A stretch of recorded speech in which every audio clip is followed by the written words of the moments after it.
Everyone, I'm Jason Hoare from MakingStarWars.net, and today we're going to be talking about Gary Kurtz. But the show has to start first. It's not about spaceships. It's not about spaceships. It's not about spaceships. It's not about spaceships.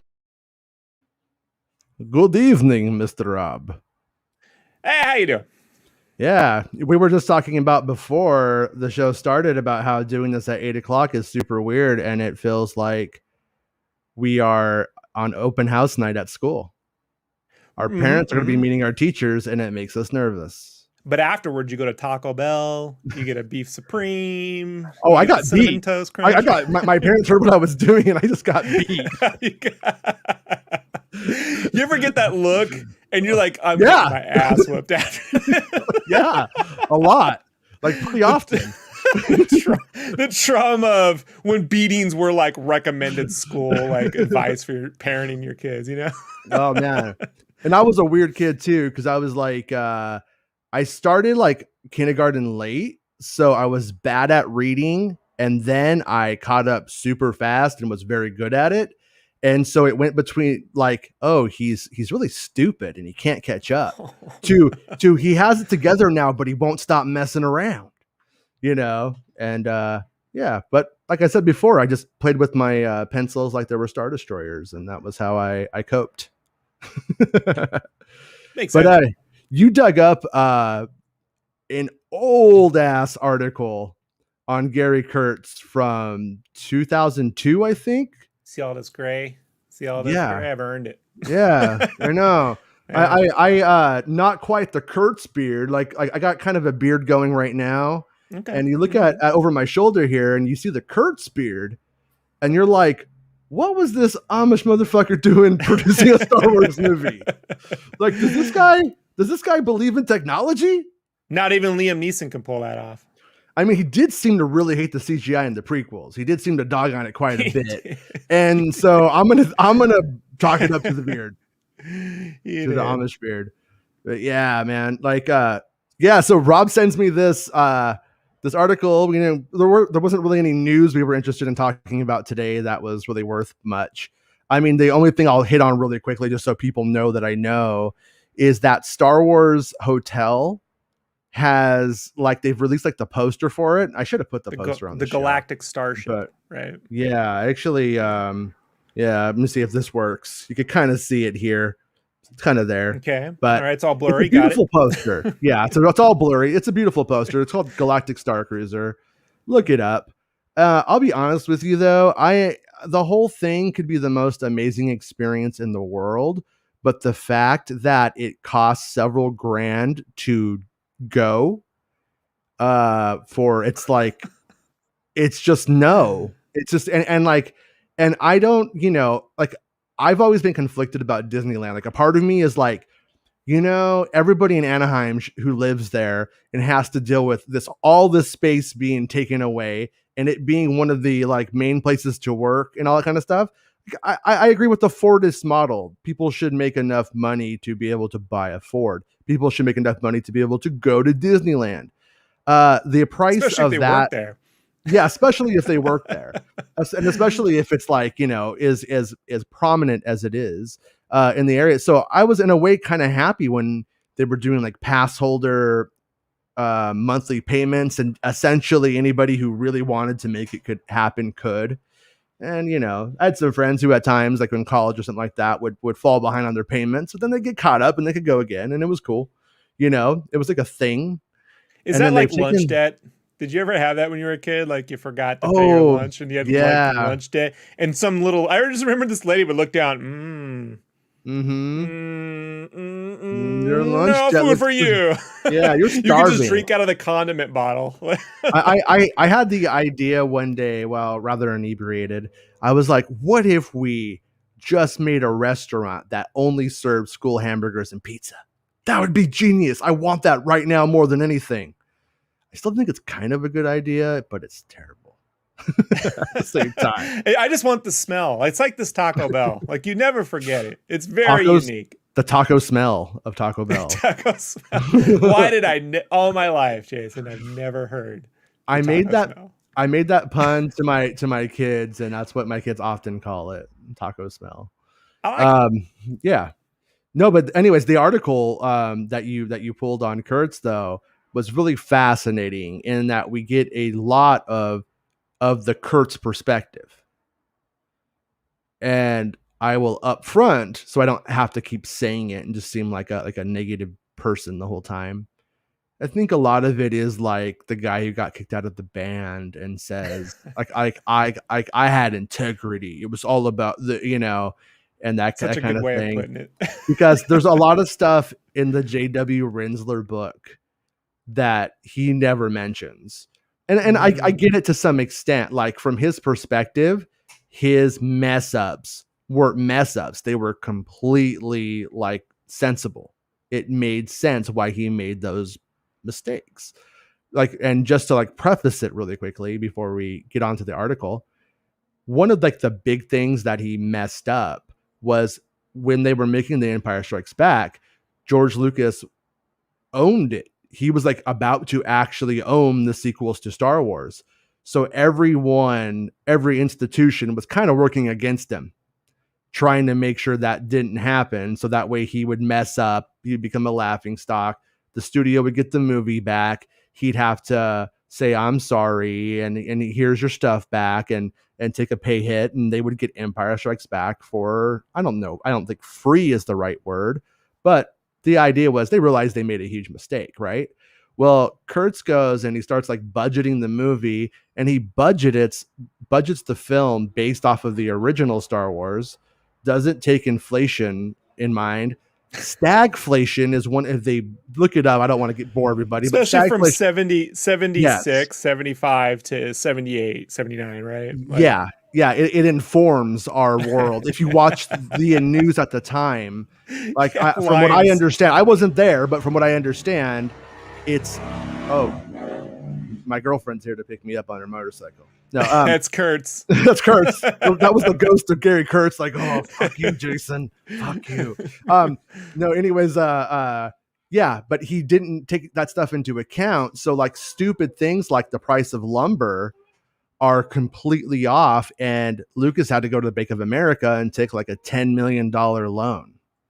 Which is big money in 78. It's big money now. I mean, the idea. Think about my student loans, and I'm like, God damn. But I think about like $10 million, which I mean, we could probably go to an inflation counter if somebody wants to do it and tell us what it is. That's a couple trips on the boat, the Star Wars Galactic Starship. It's you could literally go twice with your kids. Look, there is a menu back here. It's just the $1 million menu at Taco Bell now. So $1 million menu. It's Ted DiBiase's up there, and he's got the tacos. Anyways, so how should we do this? Should I pull quote? Did you pull quotes, or should I just pull the quotes? No, I just wanted you to go ahead and lead. I know the article fairly well by memory, so let's go ahead. Yeah. So some of these don't need context with the questions. Well, I screenshotted them that way, so they just. Well, let's just tell people this interview's from 2002 IGN. With IGN, yeah. And Imagine Games Network.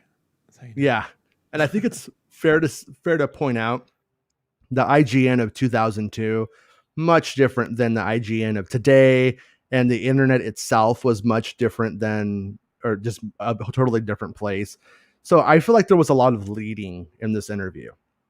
Yeah, a lot of Zuckerberg. But there's like a lot of like we know what people are saying on message boards. Does Gary Kurtz? Let's get him to comment on it so we could get something. Like that's what I feel like a lot of it was.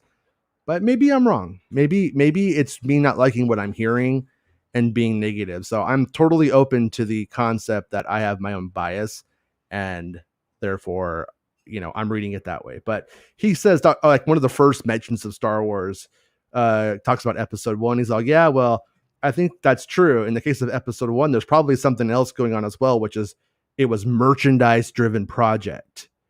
It was a merchandise-driven project. They knew that the money from the merchandising would make a lot more money than the money from the film. It's a tired film in the sense that there's no passion or energy there. And that comes from that kind of slightly cynical attitude. I think that a lot could have been in episode 1. That's a tremendous amount of story potential that was wasted. And so he basically calls it a tired movie and says that all the potential was wasted because of merchandising.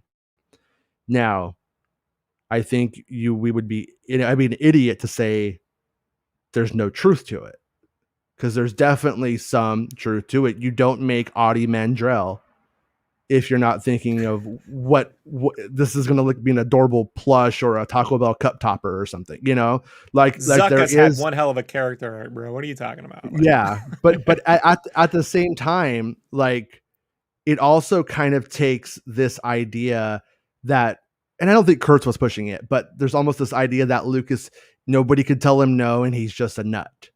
And that's it. That everything is, every argument, every idea, every checker moved forward on the board is based off of that very premise. And I would say to Gary Kurtz, if he were alive and hanging out with me, cool beard. I want to hear about Orson Welles. And third, I think you're wrong in a lot of ways, because if Lucas wanted to make a movie that was dispassioned, that was simply about that kind of stuff, I don't think he would have made Anakin a kid. I don't think he would have put a 50-year-old man as essentially the leader of most of the movie. And I don't think he would, in terms of like the Jedi side, and it not be Obi-Wan. And I don't think he would have made a 14-year-old girl the protagonist, which is, I will argue that Padme is the protagonist of the Phantom Menace, and that it's fine onto the Phantom Menace by itself. But the problem comes in when you change the protagonist in the middle of a trilogy, and you also write her out in the third act or the third film. So that's when I think, oh, well, maybe that was wasted time. That's how I would look at that as a trilogy. But at this time, Attack of the Clones maybe isn't out yet. I don't know what the publication date of the article is. I don't know if Clones had come out, but they're only talking about Phantom Menace at this point in the whole article that I could see. This is right on the cusp of Clones. This is like, okay, I want to say April or March of 2002. So it's like, this obviously was done in response to the movie coming out. Right. Okay. Yeah. So, I mean, like, he makes these really crazy choices, which to me says, I'm making the movie that I want to make, and there are merchandising opportunities in it, and I'm not letting them go to waste. And I want to push the boundaries of technology, and I don't know it yet, but I'm going to go too far with it at times. and so, his take is just like, nothing is as good as what we were talking about when we were having pizza, just me and George. that's kind of like, do you think it was Chinese food?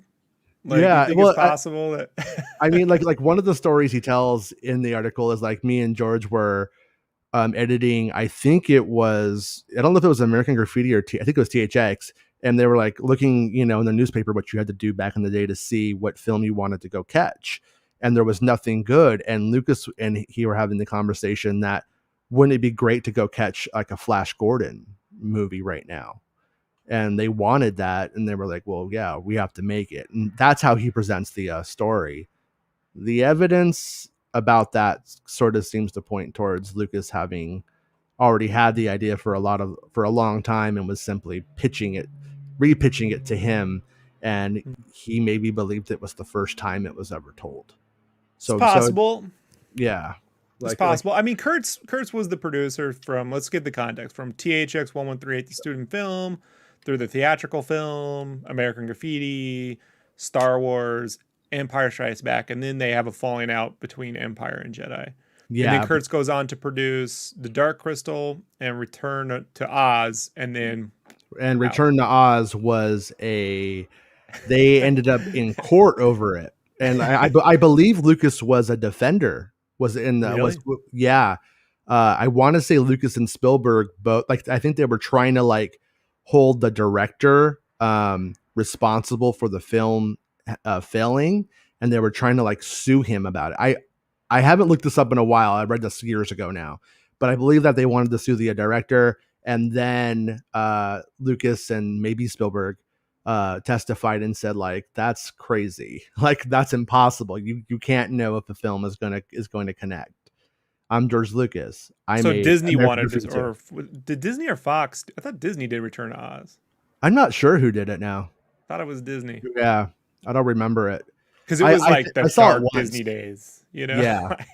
Yeah, it was not the best Disney time of that we're probably experiencing right now, honestly. Maybe, I mean, even when you hear back like old Disney stuff too, like the Walt Disney stuff, like they were like barely making it. Not if you're trying to pay to go to Disneyland. It's not the best time. It's so expensive for folks. No, so, and it's so weird, man. Like I love going to a Disneyland with my kids. Like it is so good.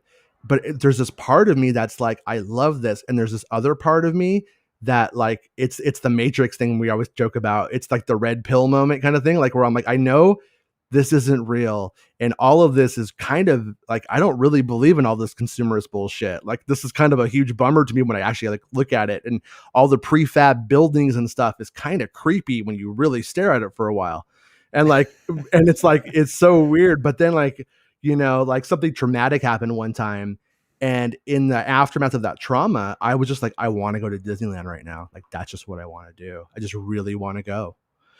You know what I mean? And it's like this, like, I don't know where that comes from, but man, I think there's some manipulative monsters in them, because it's really weird how well that works, because they get you young. Walt was onto it, man. Like that's the one thing I'll say. Like Disneyland I mean, as a kid, it was the one thing I always dreamt of going to, as far back as I can remember.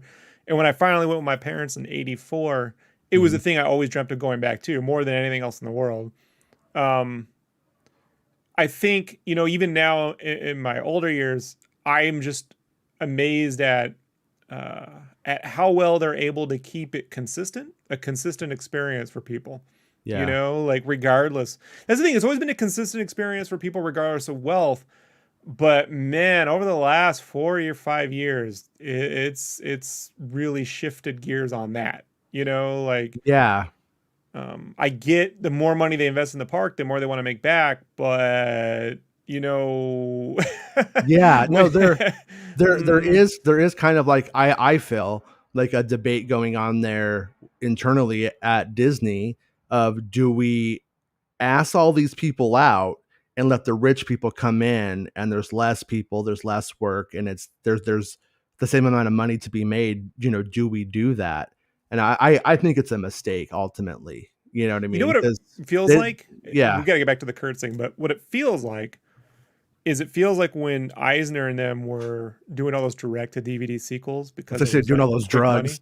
Yeah. 1000%, bro. Like, right. That dude, if him and Katzenberg weren't Adderall freaks, I don't know who was. So you ever look at Eisner on mushrooms? Sorry.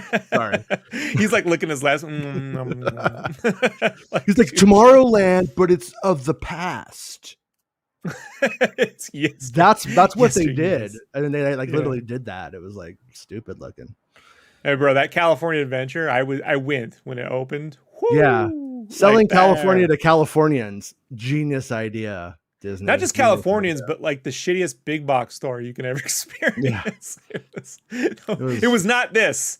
This is not what it was. Yeah, no, it was bizarre. No, and that's, but I mean, and that is, I'm going to bring this back to some degree. Oh, wait, am I cutting you off? No. Okay. No, to bring it back, the Gary Kurtz, who was making Star Wars back then, and what we're talking about right now, those two things, they don't sit together though. And so while I have an easy time eye rolling a lot of what he says and going, what about, you know, things that he says, ultimately, is he wrong? And I'm like, it does end up at Disney. It does. The things he says literally confirm George Lucas's idea of, it just needs to be a roller coaster, you know? And on one hand, though, he says that a lot. He mentions it I feel like he mentions it a few times in the article. I could be wrong, but I know he at least mentions it at least once or twice. And I have a feeling, though, that it like that ride. Oh yeah, it's about Indiana Jones. Like, he makes the most ballsy kind of like comment about Indy. He says it's a good movie, but he says, talking about Raiders of the Lost Ark, he says, it was quite different, actually. He was very different. I think the most unfortunate thing that happened was the fact that Indiana Jones came along and Raiders of the Lost Ark had come out in between. George and I had many, many discussions about that, but it boiled down to the fact that he became convinced that all the audience was interested in was the roller coaster ride. And so the story and the script didn't matter anymore. And I feel like that is a gross simplification of like the amalgamation of things that create Star Wars and Indiana Jones, which are very similar. It's like the script does matter. I don't think anybody feels that isn't true. I don't think George Lucas ever set out to write a bad Star Wars script. He just decided that he was going to do it his way. And I don't think that I think if he thought I'm going to do it the most commercial way, I don't think he would have done it on his own or, gone that way. But the idea to me to say that it like, oh, when you watch Raiders of the Lost Ark, that's a compromised film. That seems batshit crazy to me. I mean, there's always room for improvement. I'm not saying that. I don't believe a score on a video game or a movie should ever be a 10 because that should be unobtainable. At the same time, Raiders of the Lost Ark, man, like to levy that against it, I don't know. I think he's pretty insane in this moment. You know who I think would have good perspective on this is Tarantino, because what I feel when I hear these quotes and I think about it of the period, I see Kurtz and Coppola in one corner, and that's the American zoetrope, THX 1138, 70s director, auteur, which is what Star Wars fell under. A New Hope, right? It fell under that banner. That's what it is, whether people want to admit it or not. And then you have Lucas hanging out with Spielberg. He's his new friend, right? And him and Spielberg, right? Spielberg, Jaws, Close Encounters is a more artsy. Didn't do as well, though, right? 1941 didn't do so well. But then the Raiders thing hits, and then now we're like, boom, and now you got Amblin, this 80s Amblin entertainment, family entertainment, which is getting ready to make E.T., right? Yeah. Versus Coppola's live in the jungle for 2 years and actually kill an animal on. Yeah. God damn, dude. It was intended to be slaughtered. I get it. But, it's still, that is hardcore 70s. You're not getting that from Paul Verhoeven. Paul Verhoeven in the 80s is not dragging out a bull that's about to be slaughtered and going, get it on film. He would have done something brutal, but it would have been a fake bull. It would have been something. But then Coppola didn't he kind of go to Black Stallion after that? Am I remembering that correctly? He needed money. I'm just talking about the mentality though. Coppola still had the 70s mentality when he was going to earn a paycheck. You know what I mean? Like when he went to go do Godfather 3 in the late 80s, he's still going in there thinking I'm the 70s guy, but not really, So I think like when you think, so the distance between 2002 and 1983 is about 20 years. So we're right now the distance from a long 20 years too. A long 20 years. And I mean, honestly, 2000 to 2020, I don't feel like is as drastic as bro, Candy. Them, but yeah, I don't know about that. Like I'm right now, I'm like, what was 2019? I don't remember. Yeah, that's true. So we have some trauma we haven't dealt with yet, Right. It's gonna be a while before we get to it. So I think like it feels like when you start to change cliques in school, like you had these friends in the 5th grade, but now you're in middle school or high school, or you're middle school going to high school, or elementary going to middle school, and now you got different friends. Yeah. And it feels like Kurtz is like, I'm not the friends anymore, and those guys corrupted my artist friend. And I feel there's a little bit of that, man. And I've been there. And there may even be some truth to it, to like some degree. You know what I mean? Like I'm I can see. I'm kind of with you. I could kind of see that. Like I would never get rid of Indiana Jones, but what if Lucas hadn't met Spielberg? What if he had stayed more in that Coppola side of, of friends, if you will? Very, very good question. Yeah, and like the thing about it is like he goes and he makes like when the Skywalker Ranch finally like gets like going and stuff. From like what I always heard was like he like was renting out office space to like filmmakers and stuff like that for like free and cheap. You know what I mean? He was using it as a that's the American zoetrope style of stuff that people. Can you want to explain to people if they don't know what American zoetrope was really quick, just to give them some context? That's the company that Lucas and Coppola founded together. And Lucas was pretty much all in, but he kind of got stabbed in the back by Coppola over THX 1138 or THX 1138, however you want to say it. And basically like the movie wasn't connecting and it was very weird. And he kind of sold him out sort of a commune.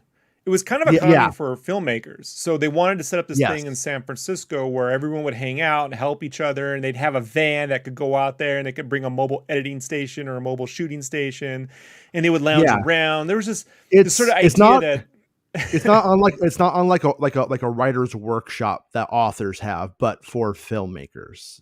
There you go. Yeah, and probably some marijuana cigarettes. I gotta be.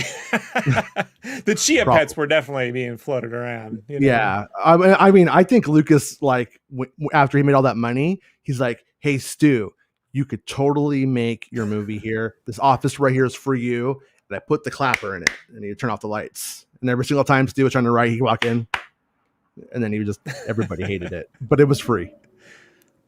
Sorry, so you said Chia Pet, and I just go down the clapper route. I know, we're right down. I watch all my Price is Right reruns. So, but this idea failed, and Skywalker Ranch was like 2.0 of this idea. But it's like, when you mature and you're like, okay, I had that band that didn't work out, but now I'm going to come at this with a little bit more business acumen. Like Lucas. What you mean is when hippies became yuppies? God damn, you nailed it. It's literally it's the big chill for filmmakers. Or that one with Cheech Marin where he goes to East LA back and remember his friends were hippies and he comes back to Born in East LA? Yeah, there was Born in East LA. Let's throw another shrimp on the Barbie. There was ones where his friends, they used to be hippies and then he never grew out of it and they became yuppies. But But Skywalker Ranch becomes that yuppie version of American zoetrope. And Lucas becomes, in a way, more like his father, an actual businessman, and less like this rebel kind of auteur filmmaker.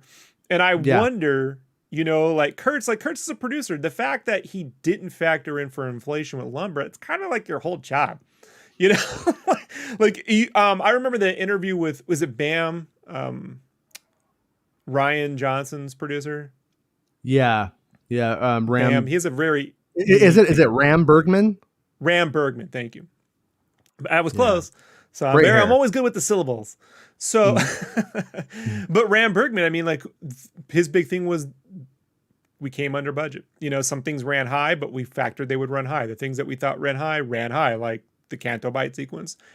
But everything came under budget. We came on time. Nothing ran over. Right. And I can complain that some visual effects aren't as good as the other visual effects, but that movie was done on budget, on time. Yeah. Shipped to theaters. Whereas you look at the JJ film and the other JJ film, for whatever reason, running late, reshoots, injuries, just all sorts of weird issues. And I gotta wonder, like how important that production job is for Gary to not factor that in and for Lucas to have to go back. And the one thing it seems to come across from like the George Lucas autobiography and the Secrets of Star Wars book or whatever was that Lucas really got the idea of owning his own shit after he owned it. Like once he managed to retain the rights to Star Wars from Alan Ladd Jr., he did not want to give that up under anything, like he was like, I own it. We own it. We own it. I can make the Darth Vader cups.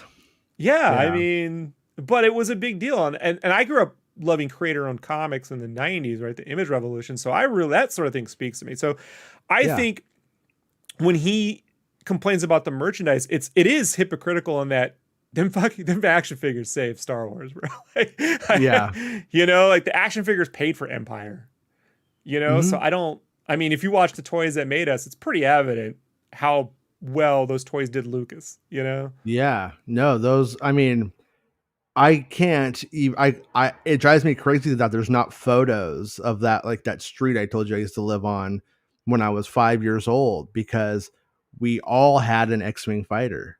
Like we all, like everyone on the street, like you have one, right? Yeah. Like, and you'd have 13, 14 kids out there with X-Wing fighters at the same time. Like it's insane. Like you'll never see something like that unless it's like a Fortnite skin today. And I'm not knocking that either. That shit's fun, but it's just a completely like different, like kids today have a totally different kind of like, mentality for toys. And then before that and after Star Wars, you had it where there were just so many toy lines that like, you had all the big ones. Like, he has some Thundercats and he has some Transformers and some Silverhawks or something, but it was completely like spread around. But at that point, it was like everybody had Star Wars, then everybody had He-Man. I think though, when Kurtz, to defend Kurtz a little bit, when he talks about wasted story potential, I don't think he's talking about George wrote a shitty script and didn't care. I think Kurtz is coming from the 70s idea that you write the character first and not the premise. And Lucas is coming more from world building at this point. He's less and that's where the Raiders, there's no character arc for Indy other than, you know, it's all true, right? Like he closes his eyes and he does believe it. So it's there, but it's there in that Lucas, if you look for it and you dig really hard, you'll find these carrots in there, you know? So it's there, but it's not the central part of the story. Whereas if you look at, say, even Return to Oz, like it's dark, but it's coming from a character standpoint. What if this girl did go to Oz and everyone just thought she was crazy? You know, they'd put her into a psychiatric ward and give her electroshock therapy. You know? It's probably too much. I can't believe that's a real movie, folks. It's on Disney Plus, right? And when you put it that way, I love it. I love it more now. Now that you kind of throw it out there like that, it's pretty rad. Comes from a place of what would happen next. That doesn't mean maybe we should do it, but it is a different philosophy. And I even think Spielberg loses a bit of this after Close Encounters doesn't do as well as Star Wars, right? Where Close Encounters is a character's journey, a guy who goes, what if he did have visions? What if he knew UAPs were real? And he was getting visions of mashed potatoes and images in his head, and he's molding them. And he goes to this, he gives up his whole family. And he goes from that to, runs around the world and collects stuff and punches Nazis, you know, like it's 10 times more successful. Yeah. And escapism, I mean, I was alive in the 80s. I was too young to come into it. Like, we need an escape from reality. But I got to imagine after the trauma of the 70s, like escapism was what everyone was looking forward to out of the early 80s, you know? Yeah. Yeah. And it was like at that point, like I remember, because I had really young parents, and I remember going to the movies all the time. And it was always like, and it was kind of like what he described. Like, we would get out the newspaper and we would find what there was and see what we wanted to go see, what was showing at the show, as they would say. And we would, and it was like movies would, one thing he mentions in the article that I liked, and that is that movies would play for a long time. Like it was kind of rad. Like I remember being 4 years old and my friend going like, we should go see Smokey and the Bandit. And then we went and looked it up, and Smokey and the Bandit sure as hell was playing in Cerritos or something like that. We went and saw it. And I saw it in Cerritos, in like one of these dirt malls or whatever. But I remember. Yeah, because I kept telling my cousin, I want to go get a Diablo sandwich and a Coke, you know?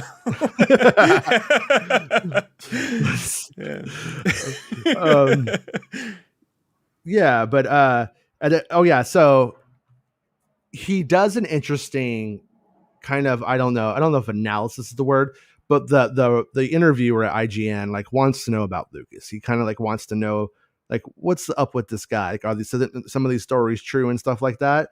And it ends up getting into the Gil Taylor, which is I think the director of photography of the original Star Wars, and like I should know they that, hated and each I other. don't.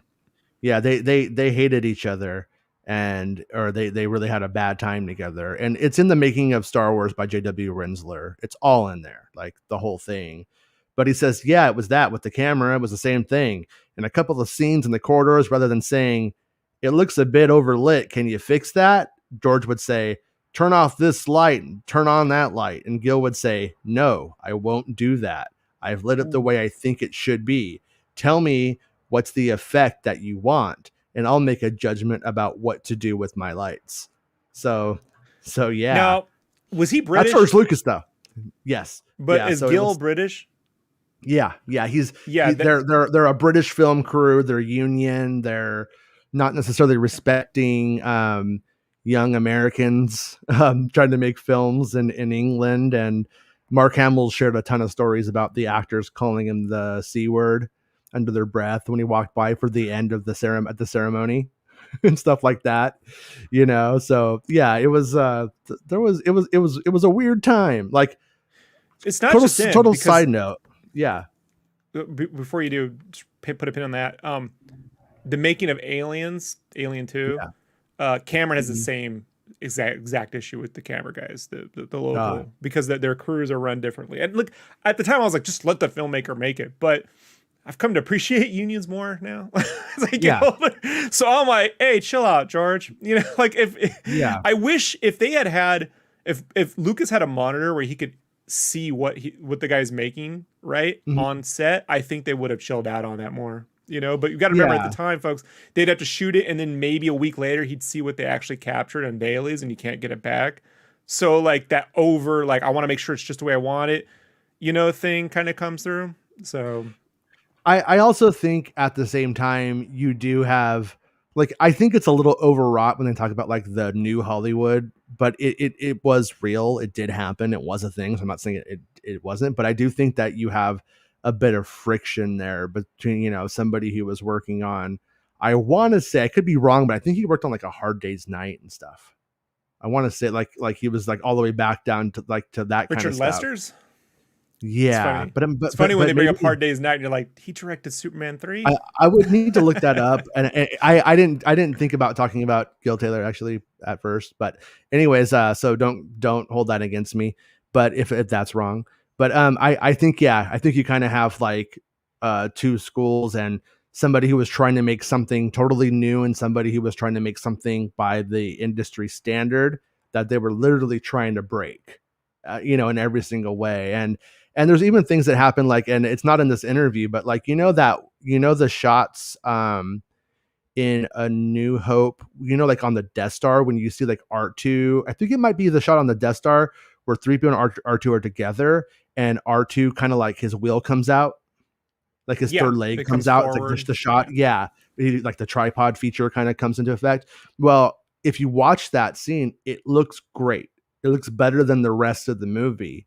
And I think that was one of the shots that was lit by him and actually directed by Gary Kurtz as a second unit work. And they were like fighting about all kinds of stuff. And he was trying to do what the studio was expecting, and Lucas was wanting it to look like a documentarian kind of thing. He had that whole, so this is where that George Lucas autobiography really comes in handy, because they really get into Lucas's mentality on American Graffiti and shooting on Super 35, and how it would have this like, you know, you got all that grain going on in your video. Like he wanted that. You're like right there. It's like a documentary. Like that really comes through, and how hard it is to shoot on that film stock, by the way. It's super hard to shoot on it. It's unforgiving. It's not lighting. It's not hard for me, but maybe well, I mean, Jason, you know, like what isn't hard for you? I mean, look at what I got going on behind me right now. Look at my microphone fluttering. I mean, you got your own Boba Fett. You got your own Boba Fett back there. I'm like ILM, so it's like, so what? No, I'm sorry. I got a blue light. It's the best I can do. So, it's all I got, you know, and some flannels. But that comes through pretty, like he had a specific vision for, it's funny how like Lucas goes from having like a film stock and a certain tone and feel throughout the early original trilogy. And then it comes into like making movies easier to make becomes his focus. Like it shouldn't be so hard, like it's just so hard, and I'm not belly aching at. They were incredibly difficult to make prior to, I mean, just the advent of Photoshop makes so much things. This damn blue thing, this camera doing this blue light thing. Could you imagine Lucas seeing this in 1989? Like, what? No, I mean, not to bore everybody in the chat, but I was having the same conversation with Randy like 2 days ago. We were talking about the music that we're working on, and we were kind of got into this like side conversation about punk. And I'm like, punk used to be about taking the means of production, so to speak, music production in that sense, and giving it back to the artist. So if the guy didn't have the ability to go to music school, he's going to play 3 chords and he's going to get it out, and and it didn't matter. It was that, and that was the spirit was going to carry it. Cool. But in 2021, are you punk or are you just ignorant and stupid if you don't go on YouTube, watch all of the free things on music production, all of the free thing, like, and I'm all about it. Like I'm all about doing it at home outside of outside of the record industry. I think that's great. Like I love it. Like that I think is the best thing ever. But so it's like, what does it mean to be punk today when you could I'd love to not really know. It's all there. You know what I mean though? So I really feel like in a lot of ways, the stuff that happened with digital democratization has been pretty awesome. At the same time, I don't think we've really gotten our pet sounds that was made in a guy's bedroom yet or a girl's bedroom yet. And we should. And same thing with Star Wars. Like, where is the Star Wars that somebody made, using their phones or something like that? Like, I think it's going to happen someday, and it's going to be beautiful when it does. But it's like what all I of thought these was going to be it. Yeah, what's that?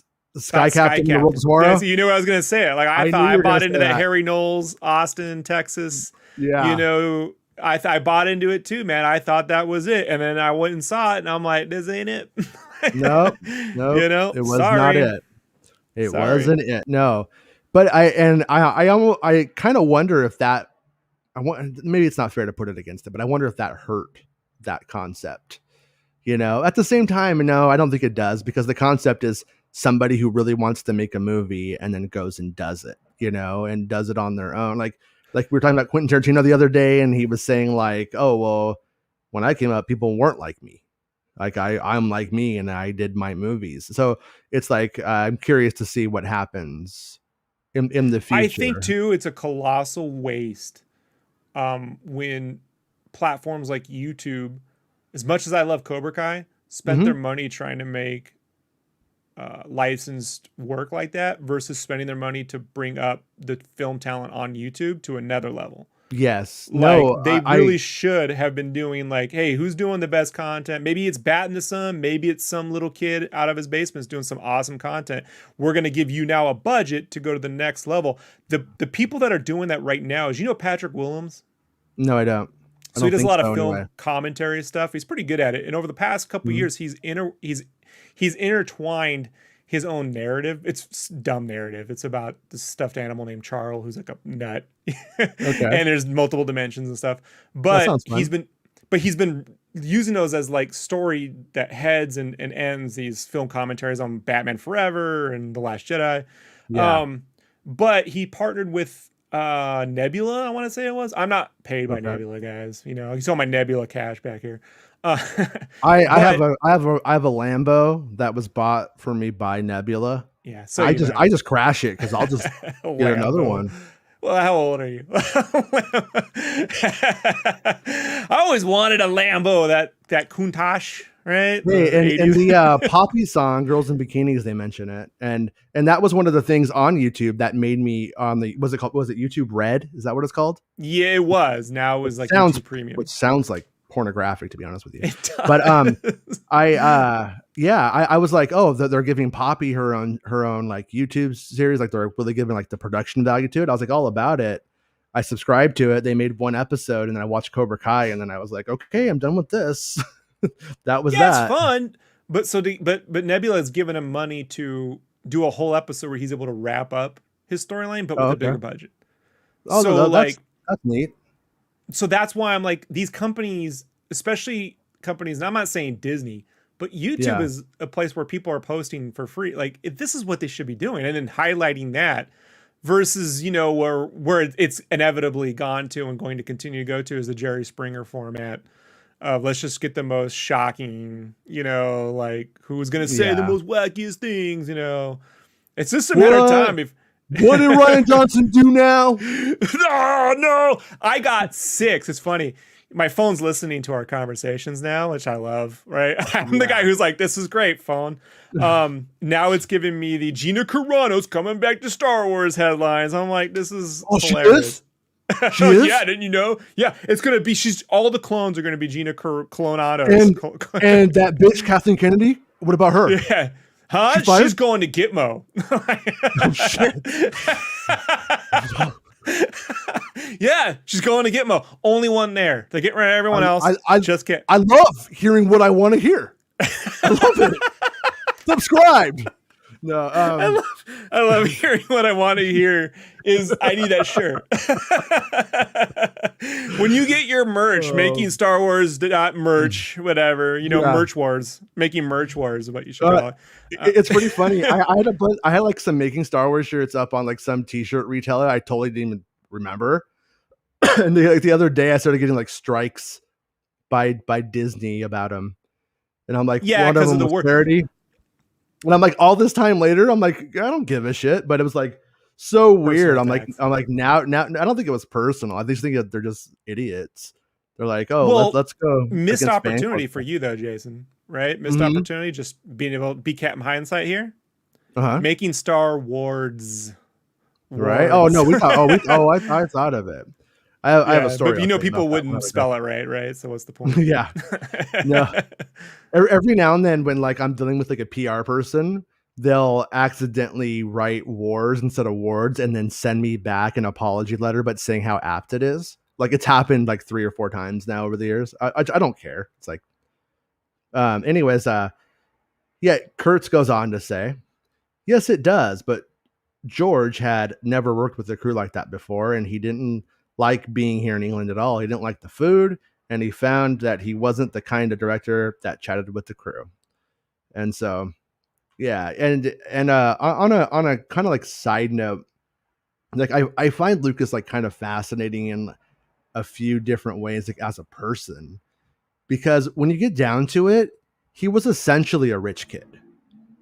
You know what I mean? Like it sound like at the time when you're like a walnut farmer in Modesto, from what I understand, that's pretty well off.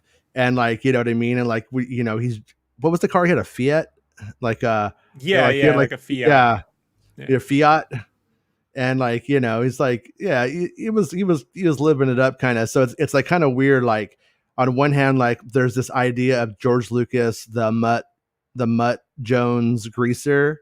And like, I was a bad kid and I did bad stuff and I was in a car accident and then I got my life together.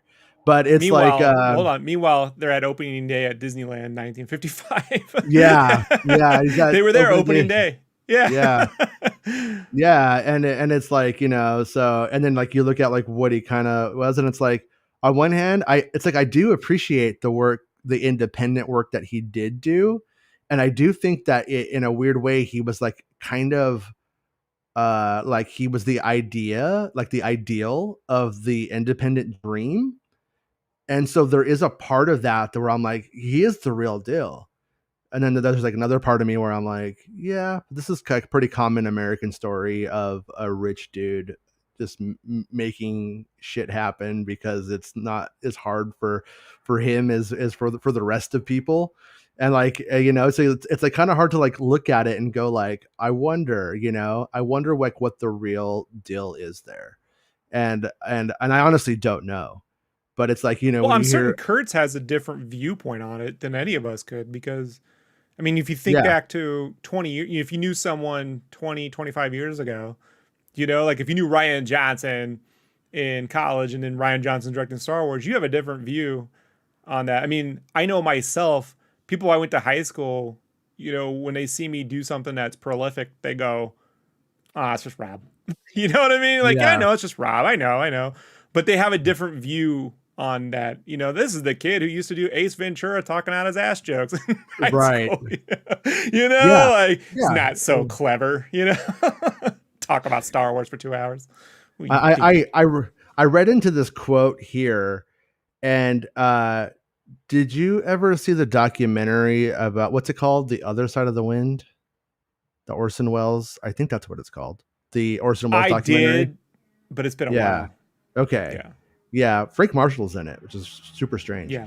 But it's really good. I was like, it was pretty rad. But they kind of get into like the auteur theory and stuff like that in that one, right? Well, this is where I think in that documentary, you see that they have this part of it where they talk about how like they're doing a scene and like a painting falls off the wall and it just naturally happened.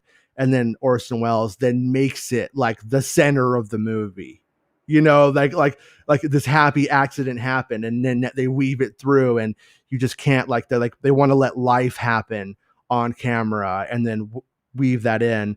And you kind of have this moment where I hear Kurtz talking about happy accidents, and I'm like, I can't help but kind of make the connection between that stuff and Kurtz. But Kurtz says happy accidents that worked out fine, but it did make us a little wary of John Dykstra and the ILM people. And this is in the context that they hadn't got the plates for the rear projection, like land speeder stuff that they needed to do, like all of the stuff to make the ships look shitty. And then in the end, it was a happy accident that it all worked out.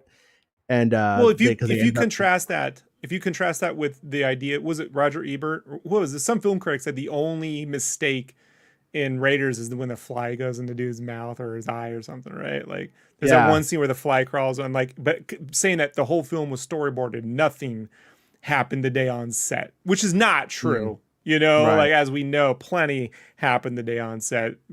Yeah, right down to the most famous scene, the diarrhea scene. Yeah. I call it the diarrhea scene because that's what it is.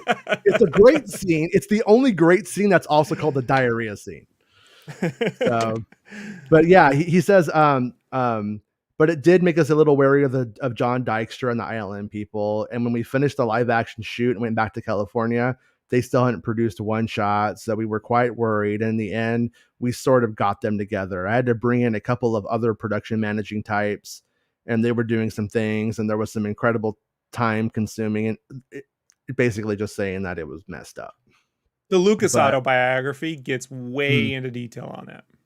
So does the Rinsler book. Yeah, right. It's like there's like this. I think I don't know if I'm imagining this, because it sounds a little too rad for that book in a way, but I think it's in there. They had a hot tub set up, and I want to say there's like this moment where there's like two girls in bikinis like in the hot tub, and then like dudes with this kind of beard going on. It's this kind of beard over. Yeah. Yeah. Right. And it, Van Nuys. Yeah. And so, but Lucas comes out of, the story is that Lucas comes out of the hospital from having his sort of nervous breakdown, heart palpitation moment, and comes back to find these guys with nothing done in a fucking hot tub set up. What the shit is this? And he's just like, yeah. What? Who started the party without me?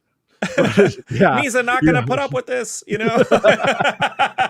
What if Jar Jar was really just Lucas when he gets mad? He just breaks into and I rate George Lucas. he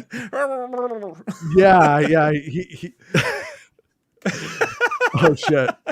Anyways, yeah. So and then what else goes on? He says Kurtz goes on to say, well, the original idea was that it was supposed to be there. Wait, what am I talking about? What is he talking about? The Jabba the Hutt stuff. He gets into the Jabba stuff. And I find this part fascinating because there's a mystery around Jabba that I don't think has been solved yet, and at least not entirely. It might be in the Rinsler book, and it was solved, and I forgot. So sorry about that. But Jabba the Hutt was originally just a guy, as you know, Duncan something McLeod or something like that plays him, and that's the Highlander, isn't Cousin it? to Connor. Is that the Highlander? It's the one from the TV show. Yeah. So Duncan's the TV show. Yeah, and that's not Hercules though. That guy's a dick. But anyways, so the original, so it says the original idea was, but there's a piece of concept art, and it shows Jabba the Hutt as a stop motion character matted over a man, and Jabba has 2 feet. And I believe it's T-Bone Star Wars Universe that has the photo of it. And in the photo of it, though, it has a copyright, and the copyright is like 1982 or 1981, 82 or something like that, which suggests it was for the re-release of A New Hope before Return of the Jedi, that they were considering doing it for that. And I'll have to look into the Rinsler book again. I need to read the whole thing again. I just need time. There's no time. But he says anyways, but yeah, it was a human being, the sort of fat guy, looked like Sidney Greenstreet. And the scene is pretty much, I mean, dialogue-wise, it's exactly what you see in the special edition. But it was a person that was there, and we had technical difficulties with that scene. We shot it over 3 times for camera problems, focus problems, and film stock problems, and then abandoned it because we ran out of time. We just, see, I know what you mean, dude, time. We just said, well, the bulk of the information that comes across in the scene about Jabba threatening Han Solo and wanting money and all that, we could get across in basically in the Greta scene. And so, yeah, so it kind of, gets into that it was just always supposed to be a man. And I think in a weird way, if he's being completely forthright about everything here, it could actually maybe heighten the idea that the Jabba redo was being discussed as early as 81-ish. Do you think too that's some kind of commentary on the fact that he turned him into the Hutt in Jedi and Kurtz wasn't a part of Jedi? Like, oh yeah, I mean, just based off of the article, right. He does not have a good thing to say about Return of the Jedi when you get down to it. Like, yeah, and it's like, come on, dude, like. It's not the best. You were associated with the best too, but one of the things that is pretty much overlooked is Howard Kazanjian was brought in to produce like a lot of Empire, the back end of Empire, but maybe like the last half to the last quarter of the film, from what I understand. And it was to because he had messed things up so bad, and so he was kind of like the guy they put in charge. And he produced Return of the Jedi as well. So, yeah, he was kind of fired when you get there. He was fired, and it's like, yeah. And I, at the end, I'll read the really messed up story about that. But yeah, I mean, it comes down to like when you get down to it, like he just thinks Return of the Jedi is a big piece of junk. And I have a feeling that, when the movie came out and was successful, it probably hurt a lot. Like that's kind of like my read of it is like, it probably was like a big bummer that like things went on without him and they were still successful, So, but anyways, he talks about the layout for films, for Star Wars films. And he says, after this idea of more films came up, he did several interviews where I think he's thinking about Lucas, where he said he had more story material to do 9 films, 3 prequels and 3 sequels. That was the accepted story, basically. And there was quite a bit of material both before and after the Star Wars lump. So there was no discussion to do either one. It was kind of a red herring in a way, because there was no immediate thought to make any of the other films right away. In a sense, through a business point of view, it was probably would have been better to do it so they did like they did with Star Trek, rather than wait all this time because the audience interest dissipated somewhat. I mean, it didn't seem to affect the box office on Phantom Menace too much, but it's like, yeah, it's like highest grossing film in 1999. Yeah, no, it was like, yeah, and I think he's By saying a it. mile. I think at the end of his comment, he kind of realizes, oh, maybe I'm wrong, kind of like as he kind of gets there. But yeah, it's I think my opinion is that, like, did you ever see the Star Wars is Forever promotional Kenner stockholders video by any No. chance? It's super deep cut. I'm sure it's. I have it somewhere. I don't Was know if that when it's they were trying to online. pitch toys after after Jedi? No, this is like still around Empire Return of the Jedi times. Okay. And in that, they sell the idea to stockholders at Kenner that there's going to be 12 Star Wars movies. So keep on investing, because they're going to make 12 of these things. This train is never stopping. And then It's Lucas the is going around. DiCaprio moment in Yeah. Wolf of Wall Street. We're gonna get away. We're gonna get away. Yeah. Nothing stops. It was. Yeah, it was penny stocks for toys. No, but I mean, they were like, I think that it was about making the brand and the IP appear strong. I think Lucas wanted to do more Star Wars if he had to. I don't think he was like against it, but he didn't like run right back to it. And he didn't run right back to it for, number one, by Return of the Jedi, he was burnt out. Like, he had gone like a decade without a break, and it ruined his marriage. And then his wife at the time, Marsha Lucas, was telling him, like, don't you dare write this movie. And then he ends up having to write the first draft of it. And so, like, all this, and then, so, she goes and cheats on him. It's like, oh, well, that's the way to do it. But anyways, she ends up having an affair with a guy he hired to make Skywalker Ranch, which is, this is where George Lucas and Bob Lazar intersect. Yeah. By the way. Yeah. This is, yeah. Right. But Lucas and Bob, Bob, he probably invited him over for dinner, and they were just like, yeah, so spaceships, right? But anyways, tell me about it. Yeah. he goes, but Lucasfilm at that time, if he wanted to do an independent Star Wars movie, well, let's call this toys. He couldn't have. I don't think he could have just done it, because California is like, what do they call it? A property state. And like, everything's just 50-50 when you get divorced in California. So Marsha Lucas got half of everything that they had worked for up to that point, which I think I think it's maybe the rare instance where, in a lot of ways, like, yeah, she probably did deserve her half, like, considering how integral and part of the filmmaking community that she was at the time. And you don't get graffiti in Star Wars without her. Yeah, no, exactly. You don't. Yeah, not as we know it in any way, shape, or form. Right. Yeah. And so Lucas, had to build Lucasfilm up and had to make it a profitable business, hence ILM and THX and even LucasArts. I don't know if that one really was ever that profitable for them or not. But I have a fly in my room, and I feel like I'm about to go full Belloc. If it happens, I'm going to let it happen, just to let people know. If it flies, I'm gonna go. Can you just get a big foam finger, and I just want to see you roll around the foam finger. Get the Hulk hands out. They're chroma green though, so it's just gonna be Gary Kurtz kicking the shit out of a fly for the better part of 5 minutes while I carry on the podcast. Also, an observation to be made. This is also at a time when, like, there are a few husband-wife teams going around Hollywood. So you end up with Lucas and Marsha. And then eventually you end up with James Cameron and Gail Ann Hurd, right? Mm-hmm. I mean, I think Spielberg's wife was pretty integral, I think, at first, and his first wife that he left for Willie Scott. Kate Capshaw. Stunning. He was Kate Capshaw. I guess he was just like, anything goes. Hey man, I was captivated by that opening sequence as a kid. But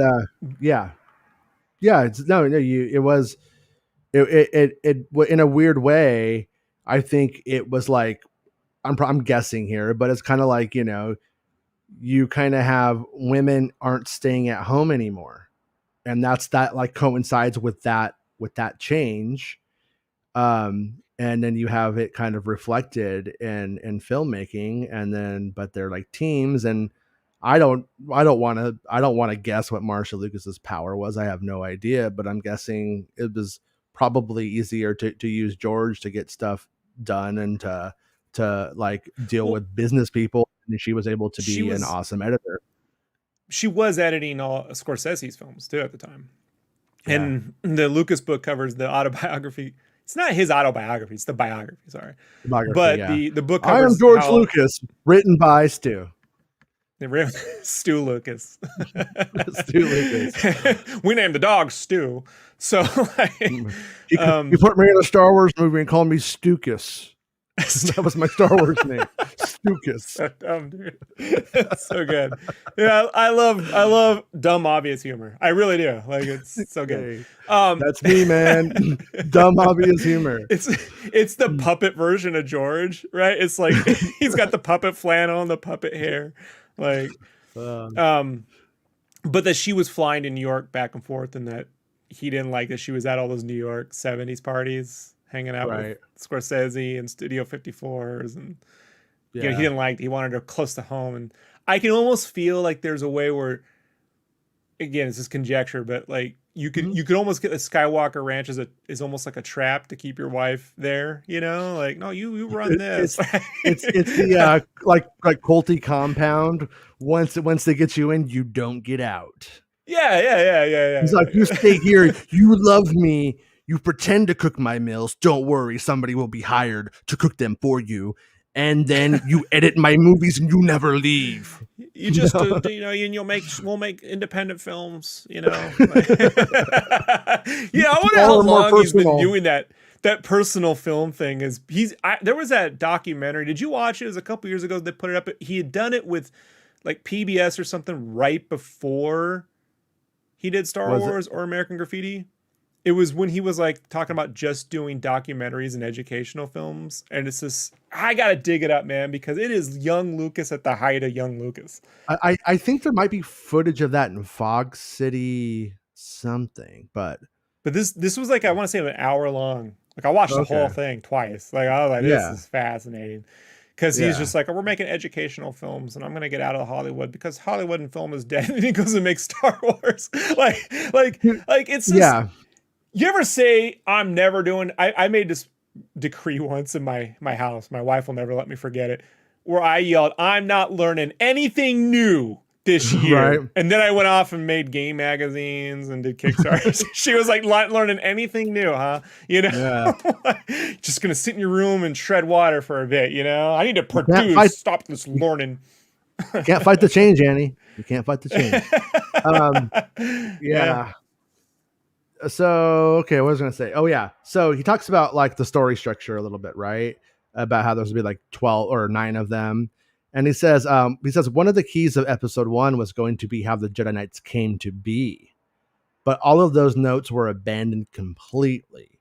One of the reasons Jedi came out the way it did, Return of the Jedi, was because the story outline of how Jedi was going to be seemed to be tossed out. And one of the reasons I was really unhappy was the fact that all the carefully constructed story structure of characters and things that we did in Empire was going to carry over into Jedi. I don't know how did it not? I mean, on one hand, I mean, I guess like you have these ideas, but is he talking about I think he's talking about Nelith, the long lost sister concept, probably. Yeah, he's talking about how Luke and his sister, because the contention is, why was Luke and Leia given to like 2 planets within walking distance of one another? They're not, but you know, and the idea that the Jedi was supposed to have was that he had a sister and a mother, and they were on the other side of the galaxy, like in the unknown regions, the wilder space that we would call that now, right? Or somewhere past Exegol, somewhere over the Exegol, way out there. And that Palpatine found this out, and then the cliffhanger of Jedi would have been Luke going off to find his sister before Palpatine does. Right. You know, and that's the big character thing, and that Leia was not his sister, you know, and that's pretty evident from the beginning, you know. Like, there was a rumor.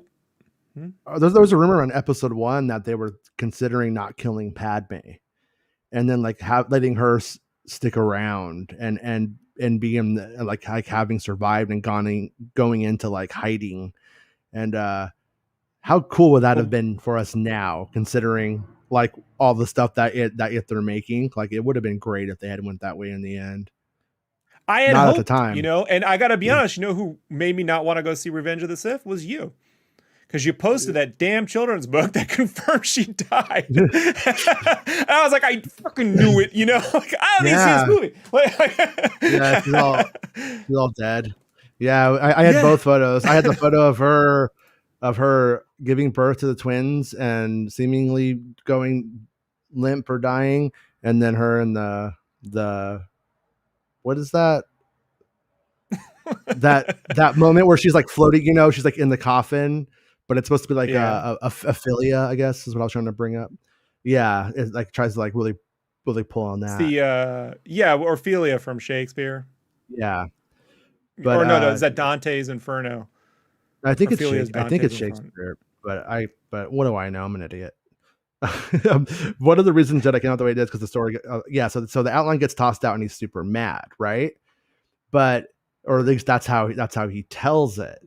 But I don't really know if I believe that because of the way that the production went, and when he gets asked out during the production, it's like I have a feeling big changes were going on and nobody was telling Kurtz, and he was finding out. So they were making him livid because he wasn't having a conversation about why, just what was. I think at that point Lucas was done placating him, probably.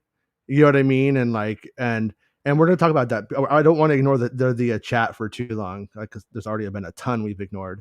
But he says there was an undercurrent in Star Wars that if you take on the surface, a 4-year-old can enjoy it. But there's a lot going on under there.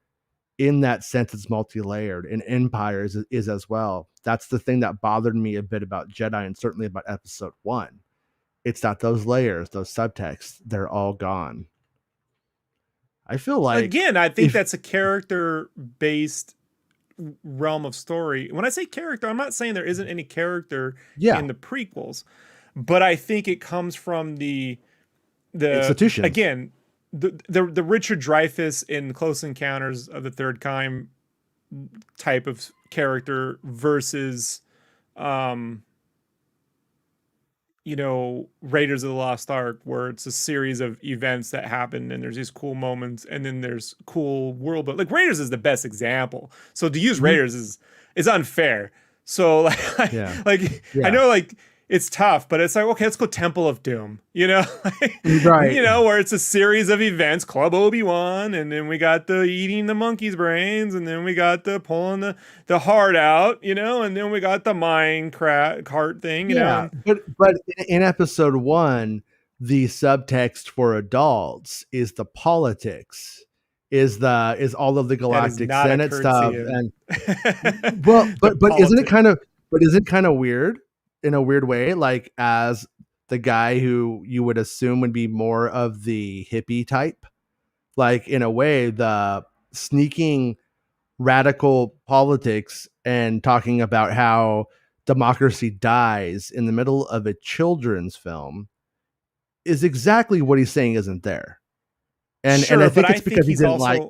But you're right. He only cares about character, so it's not personal. I think that's the problem for him. Here's the thing. Here's the other form of context, right? So like a big influence, and let's be honest, the entire structure of Star Wars as we know it, the first film, is a hidden fortress, Akira Kurosawa's hidden fortress. Take the dance number out and you got the same movie, essentially. Yeah, the bureaucrats become R2 and 3PO and all that. It's like if they had just gotten in gliders and had a fight at the end in the air, then literally, but it's got a general with the princess and the emperor's after. But it doesn't, even though the politics is there, it's literally in the background. Yeah. Like you see the effects in the world, how it's being ravaged by war, but you're not dealing with Senate hearings with the emperor and his, his acolytes and stuff. You're dealing with boots on the ground, version with this in the background. And I think what Kurtz is talking about when he's talking about something that might be more focused on the Jedi, I think he's talking about like, okay, this is focused on the samurai, and all this stuff would be there, but it'd be in the background, and I think Lucas, I don't think either one is guaranteed a better film. Like, so to be clear. Yeah. But I do think that, man, it is a hard case to make. It is easier now in light of the way the world's gone in 20 years. It's a hard case to make that let's set our film up with trade disputes. You know, now we live in a world where that really is kind of hit home, you know? Yeah. But in 1999, remember, 2002, like right after the dot-com crash, tariffs, right. You know, but we've seen it's not, you know, how like, oh, we got inflation. Yeah, we got tariffs like a year and a half ago, bro. Like, what do you think caused that? Like, you think this stuff just magically appears in a couple months, you know? So, but Star Wars is always pictured as sort of somewhere between a Western, a samurai, and Arthurian and World War II. Like, it's like this, you know, and one leans on the other. At no point is it like, and one of those is, you know, I guess Birth of a Nation. I don't know. Like, what would be the political equivalent of a 50s or 60s film for Star Wars? Like, I can't think of anything like close. Might have been Doctor Strangelove, but that's a farce. So yeah, no, and that's why I contend that the prequels are radical. You know what I mean? It's I've changed my mind on that. I agree. Yeah, and I'm not, and that doesn't even have to make it good. If people don't don't enjoy it, it's like that's fine. It doesn't necessarily mean it's good, but it doesn't necessarily. It's like I feel like. For, you know, if Lucas did take that $1 billion from Pepsi, if that's true, and if he was, you know, making things to make action figures, like, and there is truth to that. Like I saw, what's that guy? Is the guy from Adam Savage? He was talking about how when they made the original Star Wars models, when they're making the original models, they didn't make them to last. Like they didn't care. But by the time he was there working on the prequels, when they made them, like they made them to last, like they were like designed, they made them to be presented in museums because they knew that the stuff would end up there. And it's like they were self-aware. So I don't think it's fair to pretend like that wasn't the case. Like they knew what they were making, why they were making it, and all that kind of stuff by that point. We could all agree that the merchandise on the Phantom Menace was overkill. Oh yeah, no, it was quite a bit much. No, it was they weren't necessarily wrong, like in the sense that people wanted to buy a ton of stuff and the people wanted everything made and all that, but it was once again it was very arrogant, and it was too big of a blitz all at once. It was because it came down to like I was like 18 years old when that movie came out, I believe, and I wanted everything. I would have bought everything if possible, but there wasn't enough money in the world for me to buy everything from it. It was just, hey, look at that old Phantom Menace store aisle.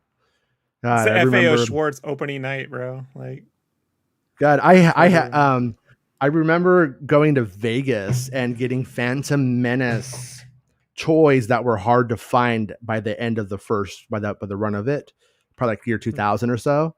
Yeah, because Randy's 21 and I'm not 21 yet, so I'm like sneaking around Vegas, just trying to do my thing, my best to not get kicked out of places and stuff. And I ended up, or I think Randy won a bunch of money on like a slot machine or something, and he was like, "I'm gonna buy you Star Wars toys." We're like drunk. He's like, "Let's go to FAO Schwartz." We go there, and I get like TC-14 and CO Bibble and Jar Jar with retractable tongue. Hard to find back then. But the coolest thing that I got, which is ridiculous, was, I don't think I have the CD wallet anymore though. I don't have the backpack anymore either. But I got the Anakin backpack that Anakin wears in the movie. But the back part of it was a CD wallet. So you could put your CDs in there, man. Because you might. I laugh because that backpack is the bane of my whole Star Wars Episode 1 philosophy. I love Space Nouveau. I love the concept of Space Nouveau and the Doug Chain, Ian McCaig, Terry Whitlash School of Design. I love it. Sure. That fucking backpack is like, it takes me out. I'm like, that is just a kid's. It's got like Velcro and like stuffing. Like there's no strap. There's no weathering. It was probably Jet's backpack. In Anakin's room, one of those toys that like yuppies The play like sports, badminton the thing, sports whatever you bet. call it. Yeah, whatever. Like it's like some of the stuff in there is like what. But I did like that they made a prop from the movie, sort of, so to speak, into like a product that was exactly like 1-to-1 for use. You could like also get the hair braids though, bro, like the clip on. We had we ran the episode 1 kiosk at the Lakewood Mall, and we were encouraged to wear those. Yeah, we were. I gotta see if I can get one of these days. God, for the you had a Obi-Wan bunch of release. You just had a bunch of 18-year-old boys who were working there and would be like, "Oh, episode 1 cards. Well, we're supposed to open some and show people them, so they want to buy it. Oh, we're allowed to open stuff every now and then if people want to like see it. Okay." We just ended up opening up all the toys and keeping them. It was a bad idea. My favorite part of the episode 1 beginning documentary, right? It's not what you think. It's when Ewan McGregor's getting his haircut and Lucas's daughter's like, "Can I have some?" And she picks up the hair, and then she keeps getting more and more. And Luke goes, "Okay, that's enough." Yeah. You're getting a little creepy here about Renton from Trainspotting.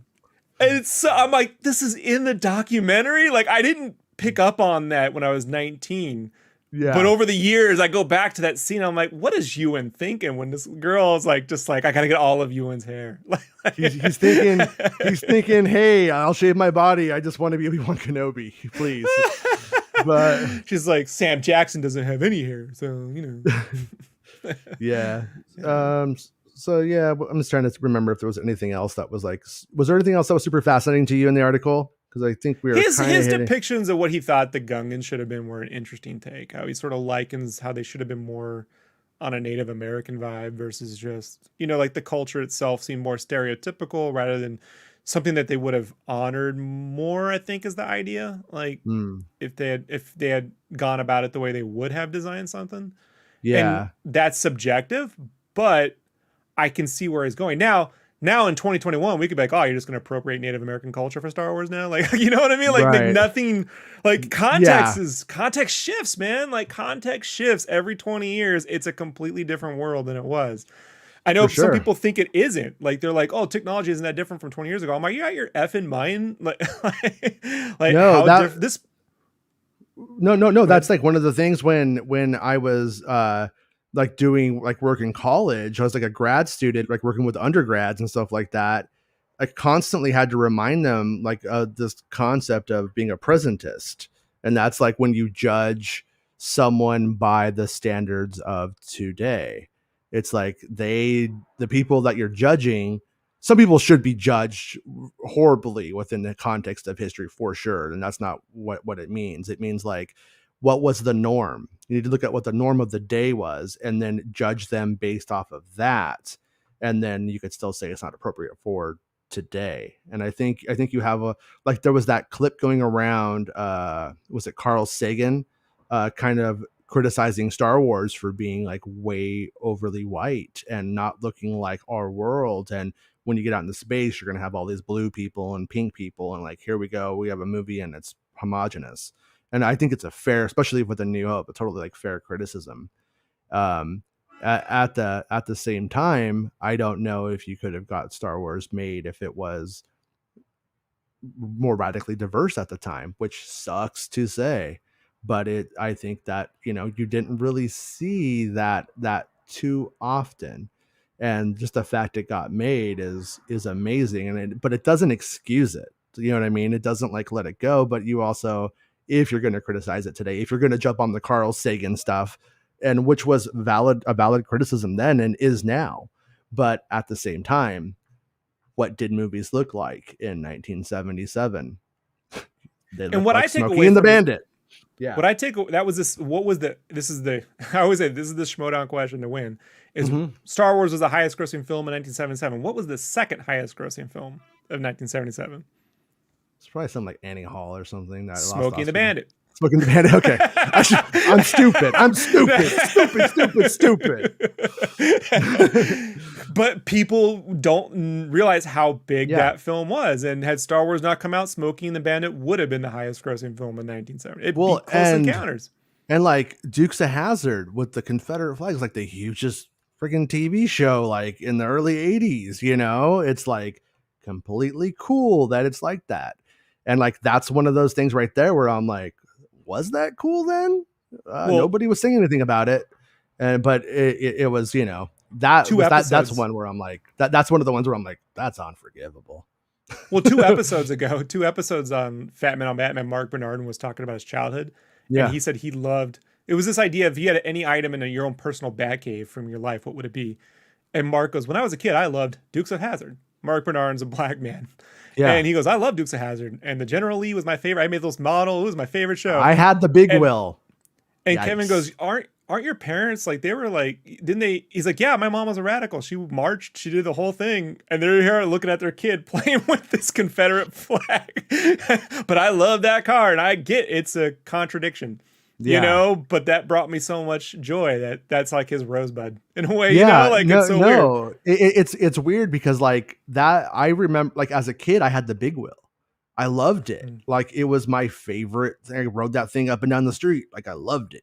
And now I look at it and I'm like, what a bummer. Like it sucks so much because when you're a kid, like, and I'm sure he has the same experience, the symbol doesn't mean to the kid what it means to American history. And it doesn't. And even when I feel like at that point, like you had movies like The Toy by Richard Pryor. Yeah. And it played with race really heavily and in some ways probably not that well, maybe. I don't know. I haven't seen it in a long time, but he's essentially a black man who is hired by a sort of racist KKK type business owner because his son, Jackie Gleason. Yeah, Jackie Gleason wants him to hang out with his son, which is super weird. And they yeah, and so he tells his kid he can have anything in his toy store, and Richard Pryor is working there overnight, and he goes, "I want him." And the black Beatty plays this suit who goes, "Oh, well, we can't do that anymore." like it's so ridiculous. And then they bring it over to Richard Pryor, who's like, "What?" Yeah. You know? Yeah, no, and like all of that stuff is like, I mean, I find like all of this stuff like pretty fascinating because it's like that's what was like being talked about, but in a weird way, like the Klan and stuff was kind of cartoony in the pop culture. It wasn't like Blues later Brothers on did that too. Remember, it was like the Indiana Nazis. Yeah, and so like you get down to it, like I feel like the symbol in California anyway felt like weaker, but I'm sure like it depended on where you were, like what like the Confederate symbol would mean, or like the power it had. But then by the end of the 90s, you kind of started to get a kind of an upswing in that, like Mississippi burning and stuff, or end of the 80s. I mean, like you started getting like where they're like, no, we need to contextualize the Klan as being the monsters that they were, and it started to kind of like shift at that point. I remember that, but but what a bummer, man. Dukes of Hazzard. Why did you guys have to do that? Why'd you to bring it back to Kurtz? I think the thing that I take away is that he. The Kurtz Klux Klan. Sorry, do not make that. Sorry. No, I didn't do it. I swear, I didn't do it. No. Why are you on that podcast with him, Rob? I'm like, I don't know. I'm dumb. So like, he's dumb. I'm dumb. Totally inappropriate. Yeah, we're just a dumb podcast. Yes. Welcome to stupid stuff. They're not racist. You know, they just grow really stupid beards. That's like really stupid Confederate beards. You know, like that's a Lincoln beard. Now I want to be very clear. So he does look like he would be a Civil War reenactor. Look at him. I liken that to the bicentennial, man. You got to remember how big the bicentennial was. Yeah, that was before my time. But like I remember like when you drove down towards Riverside, there was like a dam, and they painted like this big dam into like American flag, and it was like 1776, bro. I seen that. That's the bicentennial. You know what I'm talking about? Dam. Yeah. And I just remember being like, this is weird. And then there was Uncle Sam. Well, to wrap it up before we get to what's in the chat. Sorry. I just think Kurtz, when everyone thinks the best Star Wars is dark Star Wars, Kurtz would have given you more dark Star Wars. And I don't know. Look, I think a more somber ending to Jedi, I would have appreciated. Yeah. But he went on to produce Dark Crystal and Return to Oz. Dark Crystal's pretty dark. Yeah. Matter of fact, I'd say Pretty rad. the Skeksis dying literally haunted my fucking nightmares for the better part of 3 years. Yeah. You know, like I didn't even know what it was from when I first saw it. I just saw that scene. I was like, oh, screaming, Yeah. you know? Yeah, And then it's Return to badass. Oz is, I mean, that is just, I mean, it's got electrotherapy, it's got wheelers, it's got people being turned to, it is just a dark, vicious little film. And so I don't know if it would have made a better movie. I really don't know if Jedi would have been better as darker, you know? But like the tones of the films, it was any of that Kurtz. And I think in one hand, yes, because he clearly wasn't doing the financial stuff right. Like he wasn't. Like he was trying to direct the film the way I hear the Kurtz Kirshner team up was, you know, like it felt like he was trying to have more of a creative voice than doing the business. Well, and that was one of the things that was kind of weird about it is like you'll hear the story, and I'm sure it's in the chat. I haven't seen it, but I know it is somewhere. Someone going like, Kurtz put the kibosh on Lucas, but in the end, like he was kind of a more catering to producer in that way, and that he tried to let the director's vision get made, and he was doing that for Irvin Kershner, and that's where the friction like kind of really did kick up, though, because Lucas was having to kind of be the like this is my $30 million loan, like the movie needs to, or 40 whatever it was, needs to be made, and like, you know, so like you'll hear him say in the article like Lucas's new mantra is, well, that's good enough. And like that's what he was telling them to do. But I think there's a misunderstanding there by Kurtz in the way that Lucas worked later. And that's that later on, but they would film it, and then they would schedule a month or two of reshoots, and then that's when they would go through and then get what needed to be. That way they weren't wasting money getting things right that weren't even going to be in the film, getting things right that was just going to be edited into 1 second, that it didn't matter. It would have. Let me give you a specific example from Jedi that's in the film, so we don't talk about films that could have been. We could talk about what's in the movie, right? And I can say this is the thing that I think is smart, and the thing that I think was not better for the film. The smart move was, I want to have a spaceship battle at the end. You're not getting around that with Lucas. Originally it was 2 Death Stars. He made it 1, so budget wise, I get it. But I'm going to use all these ships we've made throughout the last 3 films. We have them all. We're going to use everything we have and put them in there. Smart. You know what I mean? Let's just not make, they weren't designing new ships. Let's just take everything we have, put it in there. They even used TIE fighters. They even used TIE fighters from the diecast Kenner line. Yeah. And painted them correctly. And you could see a few in Return of the Jedi flying past the Death Star docking bay when the Emperor shuttle is landing. It doesn't hurt, and it works perfectly. You know, smart. The thing that I think is a step down from Empire is the Rancor being literally a hand and a puppet and not stop motion. You know, the next iteration of the stop motion tech that they used for say, the AT-ATs or the Tauntauns. Go motion. The go motion, yeah. Stuff. The fact that, and it looks like, I mean, it just looks like a hand and a puppet. It just sits there and it just does this, you know? Yeah. And when you compare that to, say, like the Audrey 2, you know, like later on, 4 years later, I mean, like that Rancor would have been, it's a forgettable scene because the tech doesn't stand out. Think so? It should have. I think so. I think it's a completely forgettable. People go, "Oh, Rancor is cool," but when I was a kid, it was speeder bikes. Bikes. That speeder bike was. Yeah, see, I was obsessed with the Rancor monster and the toy. And so the scene has always worked for me out of love for the toy, I think. So I've never really been super highly critical of it. But yeah, I just remember that's a giant standout for me. That's just a hand puppet. Yeah. You know, and it doesn't look like anything more than, I mean, look, I saw those tests where they had a guy in a suit, you know, like he was trying to find a way to do it without putting the 6 to 8 months it would take to do it. Right. You know, and that's where it was a guy in a suit and it was a hand puppet. Yeah, it was a mixture. It looks weird. It just looks so weird. There was just now like recently I think Tippett is auctioning off some stuff, and one of the tapes in his collection was the original stuff of like him probably in like a monkey costume, dressed up like as like a King Kong. They just kind of use like a King Kong thing for like the stand-in, but Yeah. Yeah. Should I pull before we go to the chat? Should I pull up the Rensler cringe moment from the Sure. from the Rensler book? All right, let me see if I could get this up and see it. So yeah, so Empire had taken too long to shoot and gone far over beyond its original budget. Consequently, Howard Kazanjian had overseen aspects of Empire's production towards the end of principal photography and in post, and had been segged easily into early meetings on Jedi in England. Quote, now I'm going back and forth a couple of times to London because I wanted to sit with production designer Norman Reynolds and discuss the crew, Kazanjian would say. Quote, one day, Gary Kurtz comes in and says, what are you doing here? And I had to tell him that he was not on the picture. Didn't George speak with you? When I flew back, I met with George. Gary said that you never told him, but George said I did. George said I did.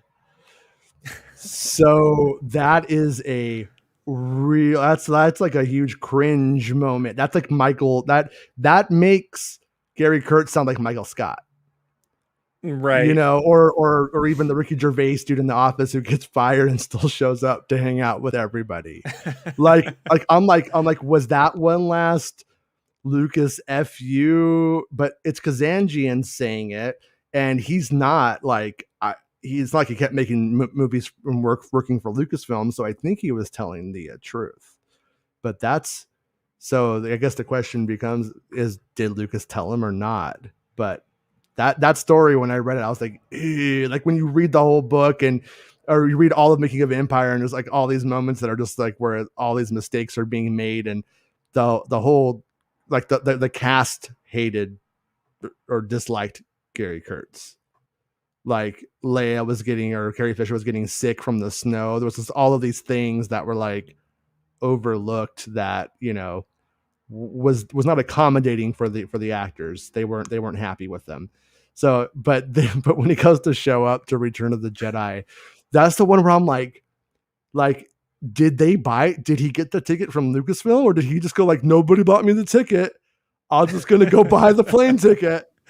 like it's really weird. Like, or maybe he was already there because he was working on Dark Crystal and stuff. So maybe it was already like, maybe he was already. That was a British Pinewood-ish. It might have been Elstree, maybe, I don't know. But yeah, I ain't never been to any of them places. Oh no, I can't go up in the chat anymore. Like there's like a point where it's just like, no, you can't go up anymore. So I guess if you miss the chat too far back, you just have to roll with it. So weird. But it sounds like there was a huge nerd fight going on between Aries Rock and Rob Martinez. You're both our babies and we love you. We're not going to pick a side. But I'm picking sides. Disney Civil War. Okay, you take Rob and I'll take Aries Rock. And then us Rob's got to stick together. Yeah, right. And I agree with Dale. Continuity is for wimps. Dale must have produced the X-Men films.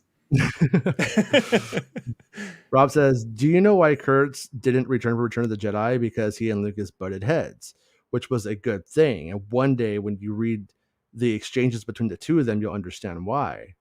Yeah, but I mean, it had more, the butting heads had more to do with, like I said, him not understanding inflation or not taking it into account, and just tons of oversights that were making the productions like compromise. Yeah, compromised. I mean, and realistically, like, I mean, I'm not an expert on producing. I'm not going to pretend to be. We need more money. We make more toys, Jason. Don't you know that? Yeah, no, but there are producers who are all like production and money, and there are some but usually the executive producer who is more like about story and making sure that things are tonally in check. And I also think that you probably would have had today, if they were making Empire Strikes Back, they probably would have had like 5 producers. So I'm Gary Kurtz waiting to cash my check right now. Right. Yeah. And that's, I mean, Rob's hitting on one of the things I think is like kind of important to consider when dealing with creative history is like, even if I write a dumb song tonight and put it out, I will have 50 different intentions on that one project that I start. I mean, I'm sure when you do you start a project you're doing a piece of art, you're you could probably talk about it for an hour if you needed to, talking about what you intended to do, what you did, boobs, what you wanted to do, boobs, butts. Yeah. Yeah. Chocolate starfish, as you like to call it. Sorry. No. But there's just I mean, hey, the show's marked not for kids. So, we're at the not for kids store. Right. Yeah. I mean, and I'm with an Amish guy over here on a space set. No, no, but I mean, what it comes down to is Lucas had a ton of ideas and he wrote a lot. That's the other thing to consider is think about if you've ever written anything, excuse me, how many ideas you've had on that one writing.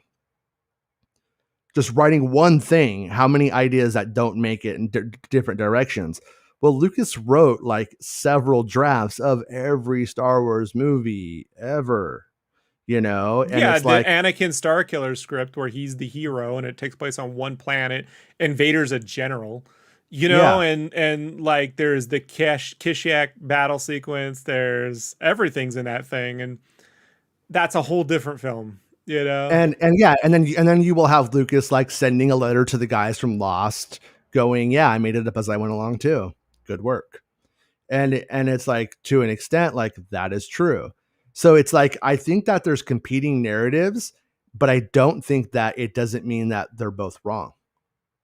As unpopular as that may be to say in this chat right now, but it's true. It's Lucas probably favored ideas at times and directions, and they talked about what they could do, but it doesn't mean it's what he was going to do, or it doesn't mean that he wrote it that way. And that's the other thing too, talking about what you're going to do creatively and then doing it is never the same thing. There's even a line that made me think of that when Kurtz talks about Lucas's kind of breakdown, and he's like, well, directors, they have the movies that they want to make, and then they have the movie that they do make. And that compromise that comes out of that. And I think that's exactly true of the content that Kurtz is talking about. I also don't necessarily buy into the Rick McCallum yes man thesis, which is this concept that Lucas just had a bunch of people who told him yes, and everything was not what you wanted in a Star Wars movie because of that. But in reality, when you see a lot of the stuff in the film, when number one, no one look at poor Gil. He had to go. Gil didn't work out because he wasn't meeting George's demands for the movie. So number one, a yes man wasn't, I think, going to be hired for very long or stay for or a no man wasn't going to stay for very long. They were going to get cut out. Right. I mean, but this idea that there was they were just two guys in a car and Lucas is writing down on the yellow pad the ideas and Kurtz is driving going, good job, dude. Oh yeah. And make it cool. It's not I just don't think that's realistic. But even if it was, so what? I mean, because Lucas paid for it. Yeah, I think, at the end of the day, a producer's job is to make certain everyone has what they need to make the film. It's not to make creative decisions for the film or to direct or write the film. They can be involved, but at the end of the day, it's to make certain, hey, the catering's there. You know what I mean? Yeah. This is, everyone's picked up hotels, budget's on time. People are making their freaking days, everyone has what they need when they get on set, not, oh, we're missing. I mean, and so when your producer doesn't even know if he's on a movie or not, it's tough, Yeah. No, I'm not on the film. And I'm a Gary Kurtz fan. I didn't bring the article up to be same. Let's go dig him out the grave and drag him through the streets. No. I forgot he was dead, to be honest with you. It's shit, he did die. Oh no. Yeah, no. I just I like putting these things into historical context. Right. And this is how Kurtz saw it. but how Kurtz saw it doesn't necessarily mean it's the way it was, or the way it was for Lucas, especially. And like somebody like Rick McCallum was when you get down to it, like he was pretty clear, like my job is to execute this guy's vision with the amount of money this guy has. Like that's all. Like that's my job. And that is actually the job. That's his job. And so when here's a good example. Like Lucas says, I want to make Attack of the Clones. Hate that name. I want to make Attack of the Clones digitally, 100% digital. And then McCallum, you know, what's he supposed to do? Go, you know, George, I think that the look of film would be better, you know, like, and you need to like understand you're ruining the artistic integrity and this is cinema, you know, and he pulls out his Nolan suit, you know, yeah, you know, and his little Auteur hat, you know, and the tilted and the glasses. And let me tell you, and the scarf around, he looks like, what's it, Robert Preston, you know, from Cabaret. Yeah. You know, like, no, he's supposed to go, oh, he wants to make it digital? Who the hell do I have to get on the line to make that happen? You know, I got to get Sony. I got to get Fuji or Kodak. I got to get some people on. We got to get lenses. We got to do some shooting tests. I got to find a way to make that happen and not go bankrupt. You know? No. I mean, it's, I mean, when you get down to it, like, there is like this idea that through adversity comes like the best art. And that is true in some things and in some contexts.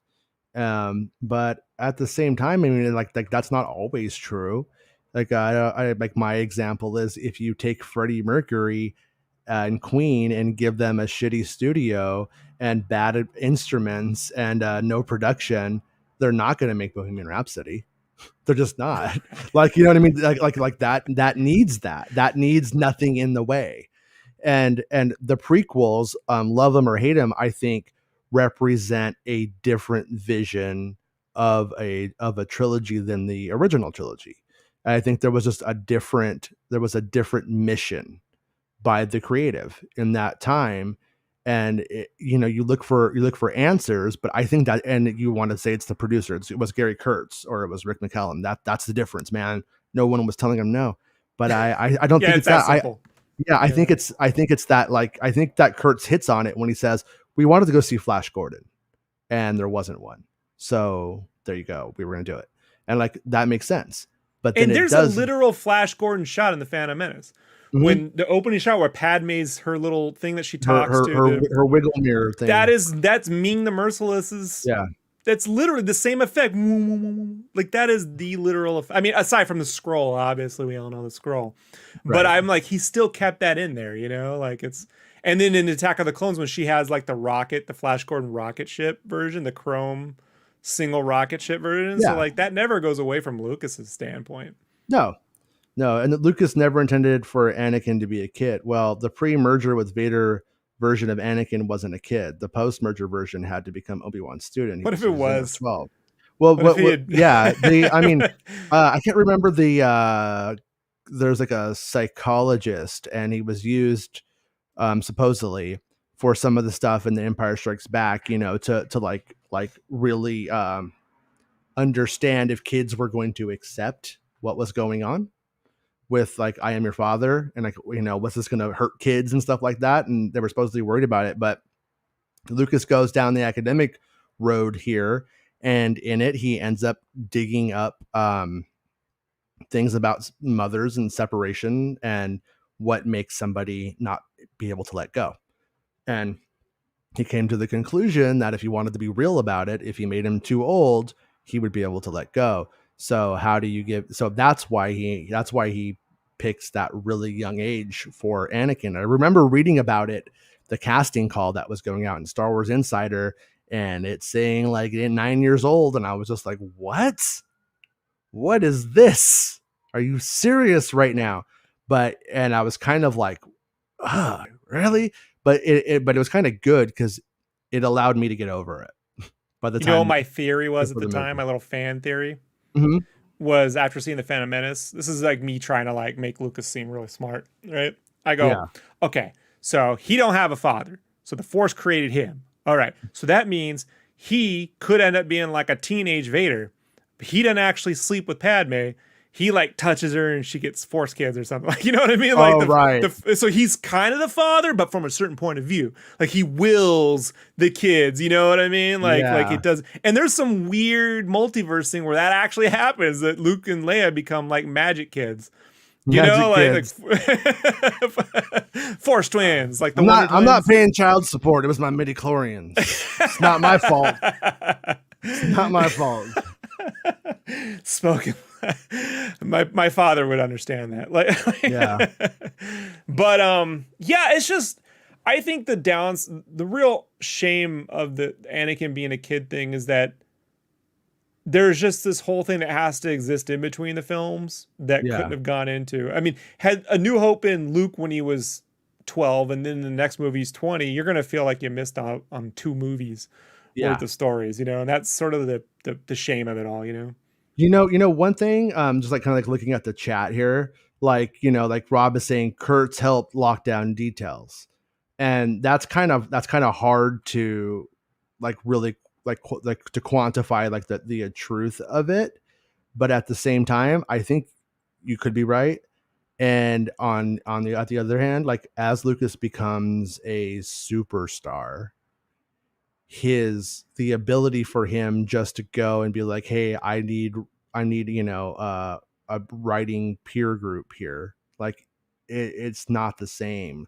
Like when you hear like comments from like Ron Howard and Lawrence Kasdan and those guys who read the Phantom Menace script, they all said it was brilliant. It was fantastic. You should do it. I don't want to touch it. Like, and this is genius. You should do it.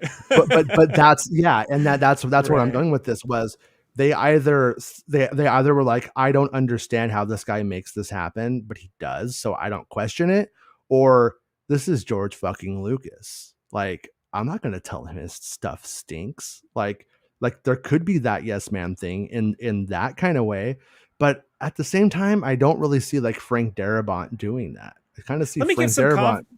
Some context to that though would be that Darabont had just done Shawshank Redemption, you know, right? And you know, Stephen King wasn't there going, "Here's my vision for the movie, execute it." You know, he like was like, "Sure, make whatever you want. I don't know how you make this into a movie." And then Darabont and the crew figure out how to do all that.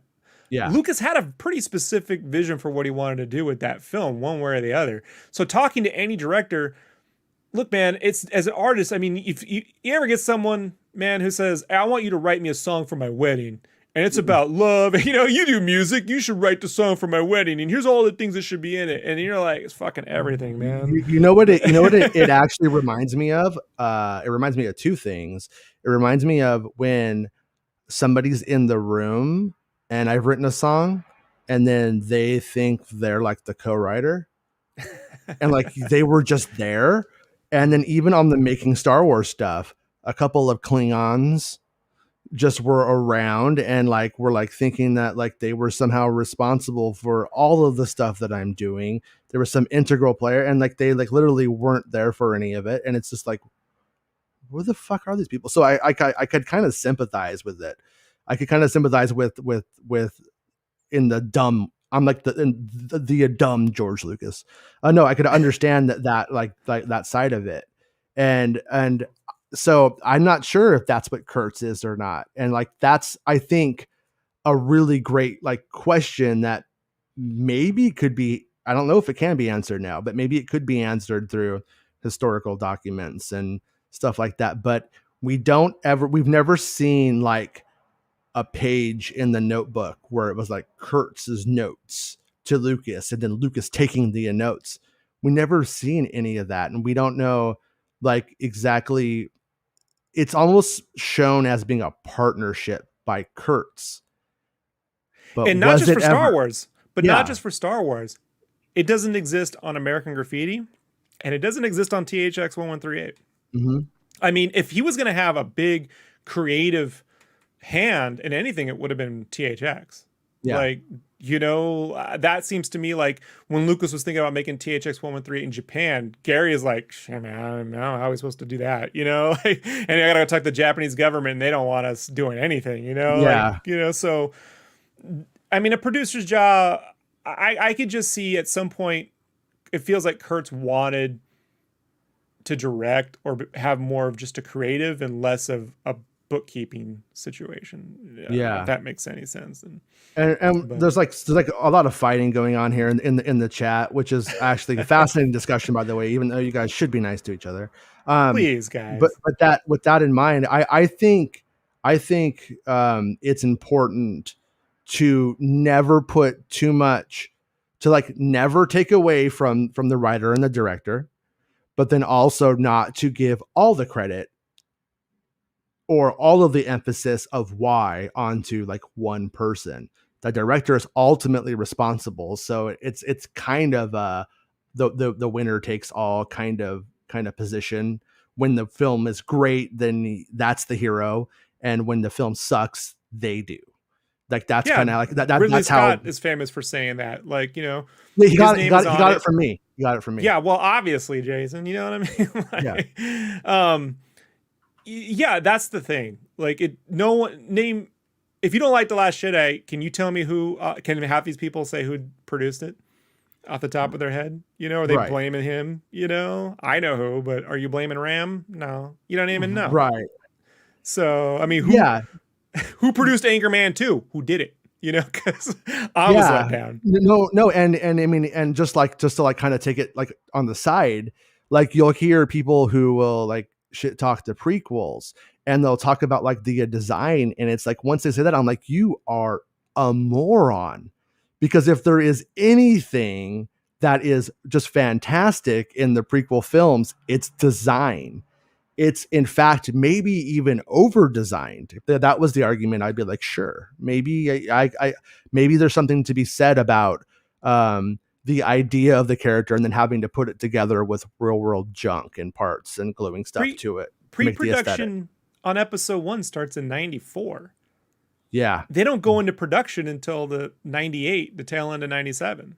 Yeah. You know, that's 3 to 4 years of pre-production. I mean, Pixar films are made start to finish in that time.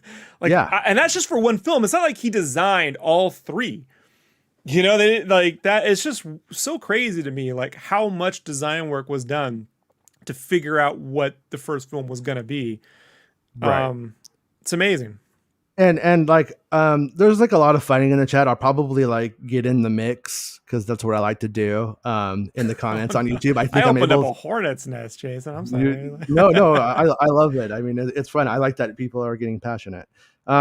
Rob says there's no halfway. He admits he's not good with the finer details. You agree with me, but don't realize it. Okay, like so, like yeah, like that's one of the like I just glancing at the chat right now. I feel like both sides are right. Like I think that like when you get down to it, like Lucas, if he thought he was a bad writer, he would write. If he didn't think he could do it, he wouldn't do it.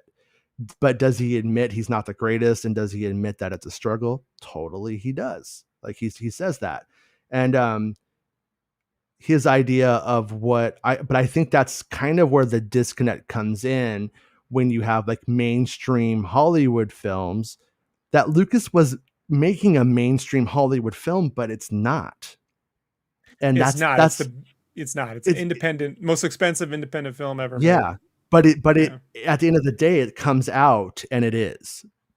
I mean, it's Kentucky Fried Chicken. Like it is. It's like Jar Jar Binks is on KFC. It's Schrodinger's Wars. Yeah. It's so it's a really like it's a complicated. It's life. It's messy in this instance, and it's like I don't think that you could just say that he was bad, or because it's like there's like a black and white thinking that goes on with either perspective of it. I just don't think it's either of those things. Like there is actually, I think, some genius in the prequels. Like I really believe it. I love them. That's why I watch them.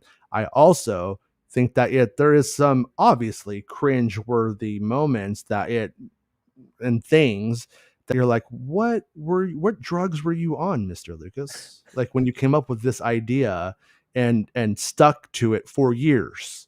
Like you had this idea and it was good to you for years. And that's one of the things that people make it sound like Lucas was just like, oh, and now the Gungan does this, and then it does it because the wizards at ILM have to do it. And like it's like, yeah, but it's actually a lot more than that. Like these ideas gestated and stayed for a long time, and there was an evolution to the work. But I do think that you could say if he and Kurtz had been partners, maybe Kurtz would have been a better sounding board than whatever he had. At the same time, that doesn't mean that if those movies end up better, I would say. If it were easy, then, everyone would be doing it. The way I sort of think about it too is if you go back to I always wonder, why did Jim Henson not direct Return of the Jedi or something like that? Why did Lucas never work with Henson? And then it dawned on me one day, Henson was a leader. Yeah. And I don't see Lucas and another leader clashing, but Frank Oz you never saw Frank Oz going, and I tried to tell Henson what to do and he didn't do it. He was always there to support Jim in any way he could. And then Jim likewise. And Oz worked great with Lucas. So you never saw Frank Oz. It was crazy as Frank Oz goes on to direct Dark Crystal, or is it Labyrinth? Labyrinth. He goes in to direct Labyrinth. But Oz worked with Kurtz on Dark Crystal, right? Yes. Yeah. Sorry. I was thinking of Lucas. Henson directed Labyrinth. What I was going to say was I had always heard that it described as the Henson Lucas thing was sort of a friendly rivalry. Right. But Oz isn't competing with them, and it's just, that's funny. And then Kurtz Oz just likes to party. You wouldn't think it. He has that. He looks like the teacher in Incredibles. Yeah. That can always tell the kid is running. I know you're running in class. I can see it.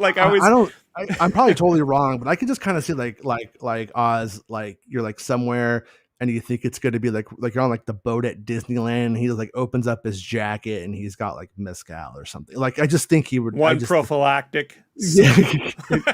he's all in here. I have a calculator, a prophylactic, one joint, a pen. What do you want to do? What are we making? But you don't need me, George. What am I even doing here? Yeah. So, I mean, why, when Lucas is looking for a director for episode 1 and people turn it down, I wonder if he ever offered it to Oz. Dude, I honestly, by the fact, let's take the Pepsi deal off the table. Let's pretend the Pepsi thing didn't pan out, right? Because we don't know. It's still in that murky place. But let's just pretend it didn't pan out, or that never happened. I think Lucas wanted to do it. I think he wanted to be the only one who could. I think the lazy part of him wishes that he could delegate it. But I think at the end of the day, he wrote and direct. You don't write and direct 3 films on accident because nobody will do it. You know what I mean? Over my directing career. It's like he definitely, I think, toyed with the idea and talked to people. And then I also think that his vision was so batshit that nobody connected with him like how we assume Kurtz did, which I don't even know if I believe that was true. But no one connected with him, heard his vision, and then was this, let's do this movie, and here's how we're going to do it. And he was like, yes, you're making my idea better. And I just don't think that's what happened. And I think that's why, he did them all. And I think I think he was a stubborn older man who wanted his Flash Gordon the way he wanted it. And he knows if it came to the table wrong, he's going to send it back. So he's like, I'm just not going out. I'm going to make it myself. I make my own oatmeal because they mess it up I drink my own milkshake. Yeah. I mean, that's really the vibe I get off of him and it. And I even kind of get the vibe that he was telling his family, if I do this, it's going to be a lot of work and I'm going to have to do this. And I think when his kids got a bit older, they were like, do it, Dad. I think there was encouragement. At least that was kind of the narrative that was kind of pushed, but it does seem pretty authentic. I mean, down to the daughter stealing Ewan McGregor's hair. And we're right back where we started. You know what I mean? Right? We're back at the Taco Bell. But yeah, okay. Yeah. It is 10:00 and I need to put my kids to bed. So we will call this one an episode. And Pepsi paid for all of this. right? Remember that. Give me that taco smell. I was hard on Gary Kurtz. I think he's amazing, for the record. I like really hearing I like reading what he had to say, and I think that his story is fascinating, and that I in no way think that he played no part in Star Wars becoming what it became. But I also I think there's a lot of narratives to question on all sides about all of it, from a historical standpoint, and it's well. fun. Can we put a link to the interview into the description for the episode or whatever in the box, and maybe yeah that way if anybody wants to look at it, let's see, let me copy that link address. I hope that was it. Otherwise, I have a bunch of people joining our conversation right now. Oh no, Frank Marshall enters the room. I knew it. It came up as one of those weird Twitter links, but hopefully that works if anybody needs it. If it doesn't work, I'll fix it. I'll put it in the description after I say this video. Yeah, that's what I'm saying. In the description. Yeah, we're done. But I wanted to make sure everybody could see the words, and people are fighting about things. They know what they're fighting about and all that stuff. And I'm glad, as far as it went, you guys went a little far at times, but you guys also kind of kept it on topic. I appreciate that. And you made me feel like I was on a message board 15 years ago or something. So that's cool. That's cool, because we're talking about. I did not realize this would come from all this. Oh yeah, no, I think it's. I mean, I did call the video "It Kurtz So Good." I don't know if you saw that. That is, spoken like a true songwriter. I would never have thought of that. I cracked myself up. I hate myself. Anyways, thanks for hanging out with me late tonight, Rob, and for on the shifted schedule and stuff. And we'll be back tomorrow at 1 p.m. Pacific Standard Time, if everything goes according to plan, and that is according to us the plan, I believe. And so we'll see you guys tomorrow.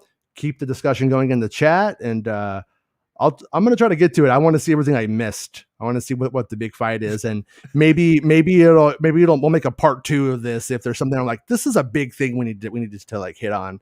But we'll see how well you did in the Thunderdome of this episode. Master Blaster. All right, bye guys. It's not about spaceships. It's not about